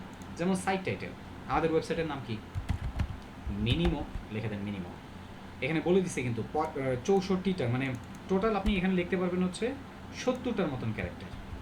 সো এখানে 70টা ক্যারেক্টার বেশি টাইটেলে লেখা যায় না। এরপরে বলতেছে হচ্ছে তুমি সাইটের ডেসক্রিপশন দাও, ডেসক্রিপশনটা হচ্ছে 150টা ক্যারেক্টারের ভিতরে হবে। ভাই আমি আপাতত হচ্ছে ডামি ক্যারেক্টার দিলাম। এবং এই জায়গাটা হচ্ছে খুব ইম্পর্টেন্ট, আপনার এই ওয়েবসাইটটা যেই রিলেটেড, যেমন এটা হচ্ছে ব্লগ রিলেটেড, আপনি লিখবেন ব্লগ। এইটা হচ্ছে আর্টিকেল, ARTICLE, আর্টিকেল রিলেটেড। এটা হচ্ছে এডুকেশন একটা ওয়েবসাইট। আপনার এরকম যা যা থাকবে, যত যত হচ্ছে আপনার কিওয়ার্ড আছে, সব আপনি এখানে কমা দিয়ে হচ্ছে লিখবেন। তারপরে বলতেছে হচ্ছে রোবট আমার এই ওয়েবসাইটটাকে ইন্ডেক্স করবে কিনা। অবশ্যই রোবটকে ইন্ডেক্স করার পারমিশন দিতে হবে। আপনি যখনই ওয়েবসাইটটা হচ্ছে কী করবেন, কোনো একটা জায়গায়, কোনো একটা মনে করেন গিটহাবে রাখছেন, কোনো একটা সার্ভারে আপনি রাখছেন, বিভিন্ন জায়গা থেকে বিভিন্ন সার্চ ইঞ্জিনের যে রোবট আছে, এরা এসে আপনার ওয়েবসাইট হচ্ছে ব্রাউজ করা শুরু করে। আপনার ওয়েবসাইটের কন্টেন্টগুলো তারা তাদের ভেতরে হচ্ছে কী করে, লিপিবদ্ধ করা শুরু করে। সো এটা ইয়াস দিয়ে রাখবো আমরা। আর ল্যাঙ্গুয়েজের সাপোর্ট UTF-8, এটা দেওয়া থাকবে। আর মনে আছে বলছিলাম যে আপনার ওয়েবসাইটে অনেকগুলো ল্যাঙ্গুয়েজ ব্যবহার হলেও একটা ল্যাঙ্গুয়েজ মেইন থাকবে, যেটা হচ্ছে ইংরেজি আমরা দিলাম। আর আমরা রোবটকে লিঙ্ক ফলো করতে দিব কিনা, হ্যাঁ এটাও ইয়াস দিয়ে দিবেন। এরপরে পরের পার্টে এসে এইখানে বলে দিতে পারেন যে আমরা আমাদের এই ওয়েবসাইটটাকেই আমরা গুগলকে, মানে গুগল না, মানে সার্চ ইঞ্জিনের যে বটগুলো, তারা কতদিন পর পর হচ্ছে আমার ওয়েবসাইট ভিজিট করবে। এটাতে ক্লিক করে আপনি বলে দিতে পারেন যে ধরেন আপনার ওয়েবসাইট যদি মিডিয়াম টাইপের একটা ওয়েবসাইট হয়, ধরেন খুব রেগুলার বেসিসে ওয়েবসাইট আপডেট হয় না, 7 দিন পর পর আপনি আপনার ওয়েবসাইটে কন্টেন্ট আপডেট করেন, তো আপনি বলবেন যে তুমি 7 দিন পর পর আসো। আপনার ওয়েবসাইটে হচ্ছে রেগুলার বেসিসে কন্টেন্ট আপডেট হয়, আপনি বলবেন তুমি 1 দিন পর পর আসো। এরপরে অথারে এসে অথারে নাম দিয়ে দিবেন। অথারে কার নাম দিবেন, যার হচ্ছে নাম দিয়ে জেনারেট মেটা ট্যাগে ক্লিক করবেন। এই যে মেটা ট্যাগ জেনারেট করে দিয়েছে, এটা কপি করবেন। এই মেটা ট্যাগ জেনারেট করে আপনার ওয়েবসাইটে এসে, এই যে এখানে দেখছেন মেটা ট্যাগ, এই মেটা ট্যাগ এই জায়গায় এসে হচ্ছে বসায় দিবেন। সবগুলো মেটা ট্যাগ দরকার নেই, কেন, কারণ 2-1টা মেটা ট্যাগ আমাদের এখানে আছে। সো মেটা কারসেট UTF-8, এইটা চাইলে হচ্ছে বাদ দিতে পারেন অথবা রাখতেও পারেন। এইটা একটা, এইখানে আমি একটু দেখে নেই, এটা রাখেন। এটা হচ্ছে ওয়েবসাইটের ইনফরমেশন, ওয়েবসাইটের ডেসক্রিপশন, ওয়েবসাইটের কিওয়ার্ড, এগুলো রাখবেন। রোবটের পার্টটা রাখবেন। আচ্ছা এটাও রাখেন। ল্যাঙ্গুয়েজের পার্টটা এইখানে সিলেক্ট করা আছে, এখানে বলতে এই যে ল্যাঙ্গুয়েজ এখানে সিলেক্ট করা আছে, তারপরে যদি রাখতে চান রাখতে পারেন। এই তো মোটামুটি মেটা ট্যাগে হচ্ছে হয়ে গেল। এই যে মেটা ট্যাগগুলো বসাইলাম না, এই মেটা ট্যাগের থ্রুতেও দেখা যাবে সার্চ ইঞ্জিনে কন্টেন্ট অটোমেটিক্যালি অপটিমাইজ হবে। আরও অপটিমাইজ হবে হচ্ছে আপনার ওয়েবসাইটের কন্টেন্টের উপর ডিপেন্ড করে কন্টেন্ট। সো H1 থেকে H6 প্যারাগ্রাফের যথাযথ ব্যবহার করতে হবে। আর এই জিনিসগুলো বসাইলেই মোটামুটি অটোমেটিক্যালি দেখবেন সার্চ ইঞ্জিন অপটিমাইজ হতে থাকবে ইনশাআল্লাহ। কালার কম্বিনেশনের কথা যে বলছিলাম মনে আছে, আমরা আমাদের প্রজেক্ট যেটা করবো, প্রজেক্টে UI/UX এর যথাযথ রুলসও আমরা ব্যবহার করার চেষ্টা করব। 2 থেকে 3টা কালার, 2টা থেকে 3টা ফন্ট ফ্যামিলি, এবং আরও একটা বিষয় ইম্পর্টেন্ট, সেটা হচ্ছে স্পেসিং অ্যান্ড অ্যালাইনমেন্ট। একটা বিষয় খেয়াল করেন, আপনারা দেখতে পাচ্ছেন প্রত্যেকটা সেকশনের মাঝখানে স্পেসিং দেওয়া হয়েছে। যে এখানে এই স্পেসিংটা দিয়ে কি করা হয়েছে, এই স্পেসিংটা দিয়ে বোঝানো হয়েছে যে এই সেকশনটা থেকে এই সেকশনটা হচ্ছে আলাদা। আবার এই কন্টেন্টগুলো দেখবেন একই রকম একটা অ্যালাইনমেন্ট ব্যবহার করা হয়েছে, যার কারণ হচ্ছে দেখতে ভালো লাগতেছে। যেমন এই যে টেক্সট, এইটা হচ্ছে লেফট অ্যালাইন, এইটাও হচ্ছে এই টেক্সটগুলো লেফট অ্যালাইনে রয়েছে। আবার সামঞ্জস্যতা দেখেন, এখানে দেখেন তো 2টা আইটেমের মাঝখানে যতটুকু জায়গা ফাঁকা রাখা হয়েছে, এই নিচে 2টা আইটেমের মাঝখানে ততটুকু জায়গা ফাঁকা রাখা হয়েছে। কনসিস্টেন্সি হচ্ছে এখানে ইম্পর্ট্যান্ট। ওকে, সো স্পেসিং থাকবে, অ্যালাইনমেন্ট থাকবে, ডিজাইনটা রেলিভেন্ট হইতে হবে এবং ডিজাইনের ভিতরে কনসিস্টেন্সি থাকতে হবে, ফ্লেক্সিবিলিটি থাকতে হবে। এমন ডিজাইন করছেন, ডিজাইন দেখেই হচ্ছে আপনার ইউজারের হচ্ছে মাথা গরম হয়ে যেতেছে, পাগল হয়ে যাচ্ছে সে। এগুলো করা যাবে না। বলতে পারেন যে ভাই ডিজাইন আবার কোনো হচ্ছে মানে বাজে ইউজার এক্সপিরিয়েন্স আসে কিনা। একটা সিম্পল একটা হিসাব বলি আপনাদের, আপনারা অনেক জায়গাতেই খেয়াল করে দেখবেন এরকম সার্চ ফর্ম দেওয়া থাকে। এটা সার্চ ফর্ম না, বাট আমি অনেক জায়গাতে দেখছি এরকম, মনে করেন যে এইরকম লেআউটে সার্চ ফর্ম দেওয়া থাকে বাট সাবমিট বাটন দেওয়া থাকে না। এটা দেখছেন কখনো আপনারা? দেখেন অনেক লেআউট খেয়াল করে দেখবেন যে এরকম একটা ফিল্ড দেওয়া থাকবে, যদিও এটা সার্চ ফর্ম না। আমি আপনাদের বাজে একটা ডিজাইনের একটা নমুনা বলতেছি। ধরেন এরকম একটা লেআউট যেখানে একটা সার্চের একটা ফর্ম দেওয়া আছে, তো আপনি ধরেন কিছু একটা লিখলেন, লিখে আপনারা জানেন যে কিবোর্ড থেকে এন্টার প্রেস করলে যে এটা সাবমিট হয়ে যায় এবং সার্চে সেটা সার্চ করে রেজাল্ট দেখায়। সো যেই লোক প্রথম আসছে হচ্ছে ওয়েবসাইট ব্যবহার করতে, সে কিছু একটা লিখে সার্চ করবে, কিন্তু ধরেন আপনি সার্চের বাটন দেন নাই। ভাইয়ারা এটা কিন্তু সার্চের না, এটা সার্চের জন্য না। এটা কিসের জন্য? এটা হচ্ছে একটা নিউজ লেটার। এখানে কী হবে জানেন? এখানে অ্যাকচুয়ালি এই ফর্মটা তৈরি করা হয়েছে কিসের জন্য? এটাকে বলা হয় সাবস্ক্রিপশন ফর্ম। সাবস্ক্রিপশন ফর্ম অথবা হচ্ছে অপটিন ফর্ম বলা হয় এটাকে। এই ফর্মটার কাজ হচ্ছে একজন ইউজার আসবে আপনার ওয়েবসাইটে, সে রেগুলার ভিজিট করে এবং সে আপনার ওয়েবসাইটটাকে পছন্দ করে, আপনার ওয়েবসাইটের কন্টেন্ট সম্পর্কে সে হচ্ছে আপ টু ডেট থাকতে চায়। সো সে এখানে এসে তার ইমেল অ্যাড্রেস দিবে, দিয়ে সাবমিট বাটনে প্রেস করবে। এটা ব্যাকএন্ডের কাজ। আমরা জাস্ট ফ্রন্ট এন্ডের পার্টে লেআউটটা খালি হচ্ছে তৈরি করা যাবে। সো ব্যাকএন্ডের পার্টে কী হবে জানেন? এই যে ডাটাটা, সেটা হচ্ছে ব্যাকএন্ডে একটা ড্যাশবোর্ডে কোনো একটা জায়গায় জমা হবে। ওই ইমেল অ্যাড্রেসটা পরে কী হবে? ওই ইমেল অ্যাড্রেসটা পরবর্তীতে হচ্ছে কী হবে? ওয়েবসাইটের ওনার সে কালেক্ট করবে, কালেক্ট করে এই ইমেল অ্যাড্রেসগুলোতে ইমেল মার্কেটিং করবে। মার্কেটিংয়ের অনেক ইম্পর্ট্যান্ট একটা হাতিয়ার হচ্ছে ইমেল মার্কেটিং, কিন্তু বাংলাদেশের মানুষ হচ্ছে এই জিনিস করতেই জানে না। বলতে পারেন ভাই আপনি এটা কি বললেন, কীভাবে হচ্ছে ইমেল মার্কেটিং এত ইম্পর্ট্যান্ট? আপনি বেশি কিছু করা লাগবে না। আজকে যে দারাজে হচ্ছে কী করেন, একটা প্রোডাক্ট পারচেস করেন, দারাজে যে একটু সাবস্ক্রিপশন করেন, দেখবেন দারাজ প্রতিনিয়ত তার হচ্ছে ইমেলের আপডেট আপনাকে দিতে থাকবে। তো বাংলাদেশে এই সমস্ত দারাজ, ইভ্যালি এরা তো বেশি দিন আসে নাই। স্বপ্নর ওয়েবসাইট, স্বপ্নতে যে মানুষ গ্রোসারি শপে হচ্ছে যে পারচেস করা কতদিন হয়েছে শিখছে? 5 বছর 10 বছর। বাংলাদেশের মানুষ মোবাইলই তো হচ্ছে ব্যবহার করা শিখছে হচ্ছে কতদিন হইল? বড় জোর হইলে হচ্ছে 15 বছর হবে, এর আগে না। আমরা হচ্ছে আমাদের জেনারেশনটা হচ্ছে ছোট থেকে আমরা দেখছি, ছোটোবেলায় দেখতাম। আমি এক মামার কাছে হচ্ছে, ওনার কাছে পড়তে যেতাম, উনি একজন মানে কম্পিউটার নিয়ে এগুলো নিয়ে কাজ করতো, কম্পিউটার ইঞ্জিনিয়ার টাইপের। ওনার কাছে একটা হচ্ছে ফোন ছিল, তখন বাংলাদেশের প্রথম ফোন আসছে। ফোনটা ছিল কীরকম? মনে করেন যে একটা অ্যান্টেনা ছিল, অ্যান্টেনা টাইনা মনে করেন যে 2 হাত হচ্ছে লম্বা করতে হইতো। তারপরে হচ্ছে ওটাতে হচ্ছে ফোন দিয়ে কথা বলতে হইতো। তারপর আবার অ্যান্টেনা আবার হচ্ছে কি ঠেলে ঠেলে হচ্ছে মোবাইলের ভিতরে হচ্ছে রাখতে হইতো। তারপরে হচ্ছে আপনার আবার যাও পকেটে রাখো, এরকম একটা হচ্ছে অপশন ছিল। এটা তো বেশি দিন আগের কথা না। সো যাই হোক, বাহিরের হচ্ছে যদি আপনি কোনো একটা ওয়েবসাইটে যে সাবস্ক্রাইব করেন, দেখবেন ওরা আপনাকে হচ্ছে মেইল পাঠাইতেছে, প্রচুর পরিমাণে হচ্ছে ইমেল মার্কেটিং করে ওরা। সো আমরাও ইনশাল্লাহ ওই সমস্ত টিপস অ্যান্ড ট্রিক্স বা ওই সমস্ত বিষয়গুলো নিয়ে যদি পরে সময় থাকে ওগুলো নিয়ে আলোচনা করবো। যাই হোক, এদিকে তাকান। সো আমরা ইউআই ইউএক্সের একটু রুলস নিয়ে আলোচনা করতেছি। একটা ওয়েবসাইট আপনার গ্রাফিক ডিজাইনার যা মন চায় বানায় দিল সেটাতেই হবে না। আপনার মাথায় কিছু ইউআই ইউএক্সের রুলস থাকতে হবে, সেটা এখান থেকে শেখেন। আমি ক্লাসে শিখাই দিচ্ছি। ওয়েবসাইটে অযাচিত কালার নিয়ে আসবেন না। ধরেন এই লেআউটটা করার সময় অনেকে মনে করছেন, আচ্ছা এখানে টেক্সটের কালার হচ্ছে ব্ল্যাক দেওয়া আছে বা একটা অ্যাশ কালার দেওয়া আছে, আমি একটা কাজ করি, এখানে তো কোনো মানে ধরেন অন্য একটা জায়গা বুঝাই, ধরেন এই জায়গা বুঝাই। আপনারা হোভারের সাথে পরিচিত আছেন? হোভার, ধরেন এই যে বাটনের কাছে, বাটনের উপরে মাউসের কার্সর রাখলাম, বাটনটার হচ্ছে স্টাইলটা চেঞ্জ হয়ে গেল, এটাকে হচ্ছে আমরা হোভার বলে থাকি। অনেকে যেটা করে, আচ্ছা এটার হোভারে তো ক্লায়েন্ট কোনো কিছু দিতে বলে নাই, আমি একটা কাজ করি, আমি এটার হোভারে একটা লাল রং দিয়ে দিই। এই ফুল ওয়েবসাইটে কোনো জায়গায় লাল রং ব্যবহার করা হয়নি, তার মানে আপনিও ব্যবহার করতে পারবেন না। আপনাকে কি করতে হবে? আপনাকে ব্যবহার করতে হবে হচ্ছে এই ব্ল্যাক কালার আর এই অ্যাশ কালার, যেটা আপনি অলরেডি এই যে নোট করে আসছেন, রিসার্চ করে আসছেন, ওই কালারটা আপনাকে এখানে ব্যবহার করতে হবে। টাইপোগ্রাফি 2টা থেকে 3টা।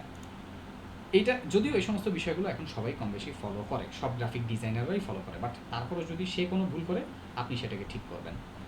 ডিজাইন রেলিভেন্ট, কনসিস্টেন্সি, ফ্লেক্সিবল হতে হবে ইউজারের জন্য, এবং ভিজুয়ালি ক্লিয়ার থাকতে হবে। ক্লিয়ার, এই ভিজুয়াল ক্লিয়ারিটির ব্যাপারটা একটা একটা ডেমো দিয়ে এইখানে বুঝাই আপনাদেরকে।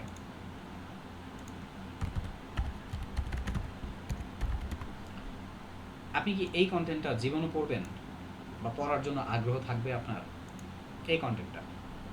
বাট দেখেন এটা ভিজুয়ালি ক্লিয়ার করি কীভাবে আমি।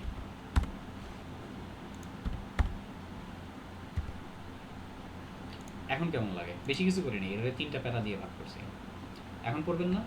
সো আপনার ওয়েবসাইটেও না আপনি অনেক কন্টেন্ট আপনি দিবেন না, আপনি কন্টেন্টগুলো দেওয়ার চেষ্টা করবেন ভিজুয়ালি যতটুকু পারা যায় ক্লিয়ার করে, যদিও এটা সাধারণত হচ্ছে মানুষ ওইভাবে দেয় না, বাট তারপরেও বলে দিলাম আল্লাহ তাআলা যদি বাঁচায় রাখে জিরো থেকে একটা ওয়েবসাইট কীভাবে তৈরি করতে হয় সেই বিষয়টা নিয়ে সামনে আপনাদের সাথে কথা বলবো, কিন্তু সবার সাথে না। এই আলোচনাটা তারাই পাবে যারা হচ্ছে ফ্রিল্যান্সিং সেশনে যাবে, আর ফ্রিল্যান্সিং সেশনে কারা যাবে? যারা রেগুলার ক্লাস করতেছে, রেগুলার ক্লাসের SW-গুলো জমা দিচ্ছে, তারাই, সবাই না। আপনারা সবাই গেলে কি আমার ক্ষতি হবে? না। আপনারা কেউ না গেলে কি আমার কোনো লস হবে? না। সো আপনার যদি হচ্ছে দরকার হয় আপনি ইনশাল্লাহ হচ্ছে ওই পর্যন্ত আপনাকে নিজেকে হচ্ছে নিয়ে যেতে হবে। অনেকে চিন্তা করেন এরকম, ভাইয়া ক্লাসে ছিল হচ্ছে 50 জন স্টুডেন্ট, এখন হচ্ছে 3 জন 4 জন মাত্র ক্লাস করে, বাকিদের কোনো খবর নাই। ভাই ও ক্লাস করলে আপনার কোনো লাভ আছে, আর ও ক্লাস না করলে আপনার কোনো ক্ষতি আছে? আপনি আপনার কাজ করেন, কে কী করলো সেটা দেখার হচ্ছে সময় নেই এই জায়গায়। আপনি আপনারটা করেন, বাস আপনি ঠিক মতন ক্লাস করেন, আমি আপনারা নিয়ে সামনে আগাবো। যে যে আপনারা যারা আপনার 100 জনের 100 জনই ঠিক মতন ক্লাস করেন, আপনাদেরকে নিয়ে হচ্ছে সামনে আগাবো ইনশাআল্লাহ। আমি চাই আপনারা পার্সোনালি 100 জনের ভিতরে 100 জনই ঠিক মতন ক্লাস করেন। আমি ক্লাসের ফাঁকে ফাঁকে আমি অবসর সময় পাইলে আপনাদের কাছে মেসেঞ্জারে নক দিই, দিয়ে জিজ্ঞাসা করি এটা করছেন ওইটা করছেন, বুঝেন অবস্থা কেমন, খবর হয় কেমন। আপনাদের ব্যাচে হচ্ছে স্টুডেন্ট আছে হচ্ছে কত 70+। আমি যদি 1 মিনিটও হচ্ছে যদি একজনের সাথে কথা বলতে চাই কত সময় লাগে? আর ব্যাচ তো শুধু আপনাদের এই একটা না, আলহামদুলিল্লাহ অন্যান্য আরও ব্যাচ আছে মাশাআল্লাহ। সো এই জায়গায় কী করা উচিত? আপনাদের উচিত আমাকে সাহায্য করা। আপনারা কি আমাকে সাহায্য করবেন না? আমি এটা বিশ্বাস করি আপনারা অবশ্যই আমাকে সাহায্য করবেন, অবশ্যই। আলহামদুলিল্লাহ, মাশাআল্লাহ, আল্লাহ তাআলার শুকরিয়া, শুকরিয়া আদায় করেন। আলহামদুলিল্লাহ, মাশাআল্লাহ, এই কথাগুলো বলবেন, ঠোঁটের আগে রাখবেন এই কথাগুলো। আমরা যেটা করি আমরা হচ্ছে খালি বদনজর লাগাই দিই, ভালো জিনিসে হচ্ছে আমরা শুকরিয়া আদায় করি না, যার কারণে হচ্ছে দেখা যায় হচ্ছে পরবর্তীতে ভালো জিনিসগুলো থাকেও না। আল্লাহ মাফ করো। ভাইয়েরা আজকের ক্লাসের এই রুলস শিখাইতে শিখাইতেই হচ্ছে আমার টাইম শেষ, আমি প্রজেক্ট শুরু করতে পারলাম না, খালি এতটুকুই পারলাম, সেটা হচ্ছে এই মেজারমেন্ট ইউনিটটা নিয়ে হচ্ছে খালি কাজ করে কমন কিছু বিষয় হচ্ছে একটু আইডিয়া দিতে। আরও ইম্পর্টেন্ট 2টা পার্ট আছে, আপনারা আমাকে একটু ঠিক এই প্রজেক্টটা যখন শেষ করবো তখন মনে করাই দিবেন। কি মনে করাই দিবেন? মার্কআপ ভ্যালিডেশন এবং হচ্ছে CSS ভ্যালিডেশন, এই 2টা বিষয় নিয়ে আলোচনা করতে হবে আপনাদের। এটা আমাকে মনে করাই দিবেন যেই দিন এই প্রজেক্টটা শেষ হবে সেই দিন। এই রুলসগুলো যে আলোচনা করলাম এগুলো নিয়েই আপনারা একটা কাজ করবেন, আপনারা একটা 4 পেজ বা 5 পেজের একটা রিসার্চ আপনারা হচ্ছে করবেন। রিসার্চটা করে আপনার সেটার স্ক্রিনশট হচ্ছে মেসেঞ্জারে গ্রুপে হচ্ছে SW হিসেবে পোস্ট করবেন। মানে আমি যে রিসার্চটা হচ্ছে করে দিলাম এইটার উপরে আপনারা নিজের একটা রিসার্চ করবেন। আচ্ছা যাক, আমাকে সাবমিট করতে হবে না, আপনারা এইটার উপরে নিজেরাই একটা অ্যাসাইনমেন্ট আপনারা নিজেরা নিজেদের জন্য করবেন। 5টা পেজ নেবেন, 5টা পেজে বাংলায় লিখবেন, কোনো ইংরেজিতে হচ্ছে লিখবেন না। কারণ কি? কারণ আপনি হচ্ছে আমি যে টপিকটা পড়েছি সেটা লেখা আপনি গুগলে সার্চ করবেন, ইংরেজিতে কিছু আপনাকে লিখে দিবে, আমি যদি বলি আমাকে দেন, আপনি ইংরেজি ওইটা কপি করে আমাকে দিয়ে দিবেন, ওইটাতে কোনো লাভ হবে না। লাভ হবে কি, আপনি ওইটা যদি কী করেন বাংলায় পড়ে নিজের মতন করে একটা রিসার্চ করে নিজের মতন করে একটা নোট করেন, ওটাতে লাভ হবে। আমি ইন্ডিভিজুয়ালি নেক্সট ক্লাসে যে কাউকে বলে বসতে পারি যে আপনি যে রিসার্চ করছেন 5 পেজের আপনার রিসার্চ পেপারটা আমাকে ইনবক্স করেন। সো এটা আমাকে হচ্ছে তখন ইনবক্স করতে হবে। আপনারা এই নোটটা একটা কাজ করেন, আপনার গুগলে হচ্ছে নেন, আপনাদের গুগল ড্রাইভে গুগল ডক আছে না, গুগল ডক ফ্রি, এটা একটা গুগল ডক ক্রিয়েট করে 5টা পেজের হচ্ছে একটা নোট নেন। আমি যে কাউকে হচ্ছে বলতে পারি যে আপনার নোট আমার সাথে শেয়ার করেন। নেক্সট ক্লাসে এটাই SW থাকবে। আমি যা রিসার্চ আজকে করাইছি এই পার্টটাই, আর আজকে যতটুকু করাইছি এতটুকু পার্টই। ওকে, এখানে আমি একটু ফাইনালি ফিনিশিং এগুলো দিয়ে দিই। আমি এটা হচ্ছে বেশি করতে পারলাম না, হেডারে শুরু হেডার শেষ, আর হচ্ছে এখানে কমনের পার্টটা করছি, এতটুকু পার্টই আপনারা করেন, এতটুকুই হচ্ছে করেন, আর হচ্ছে 5 পেজের একটা রিসার্চ জমা দেন, বাস এনাফ ইনশাআল্লাহ।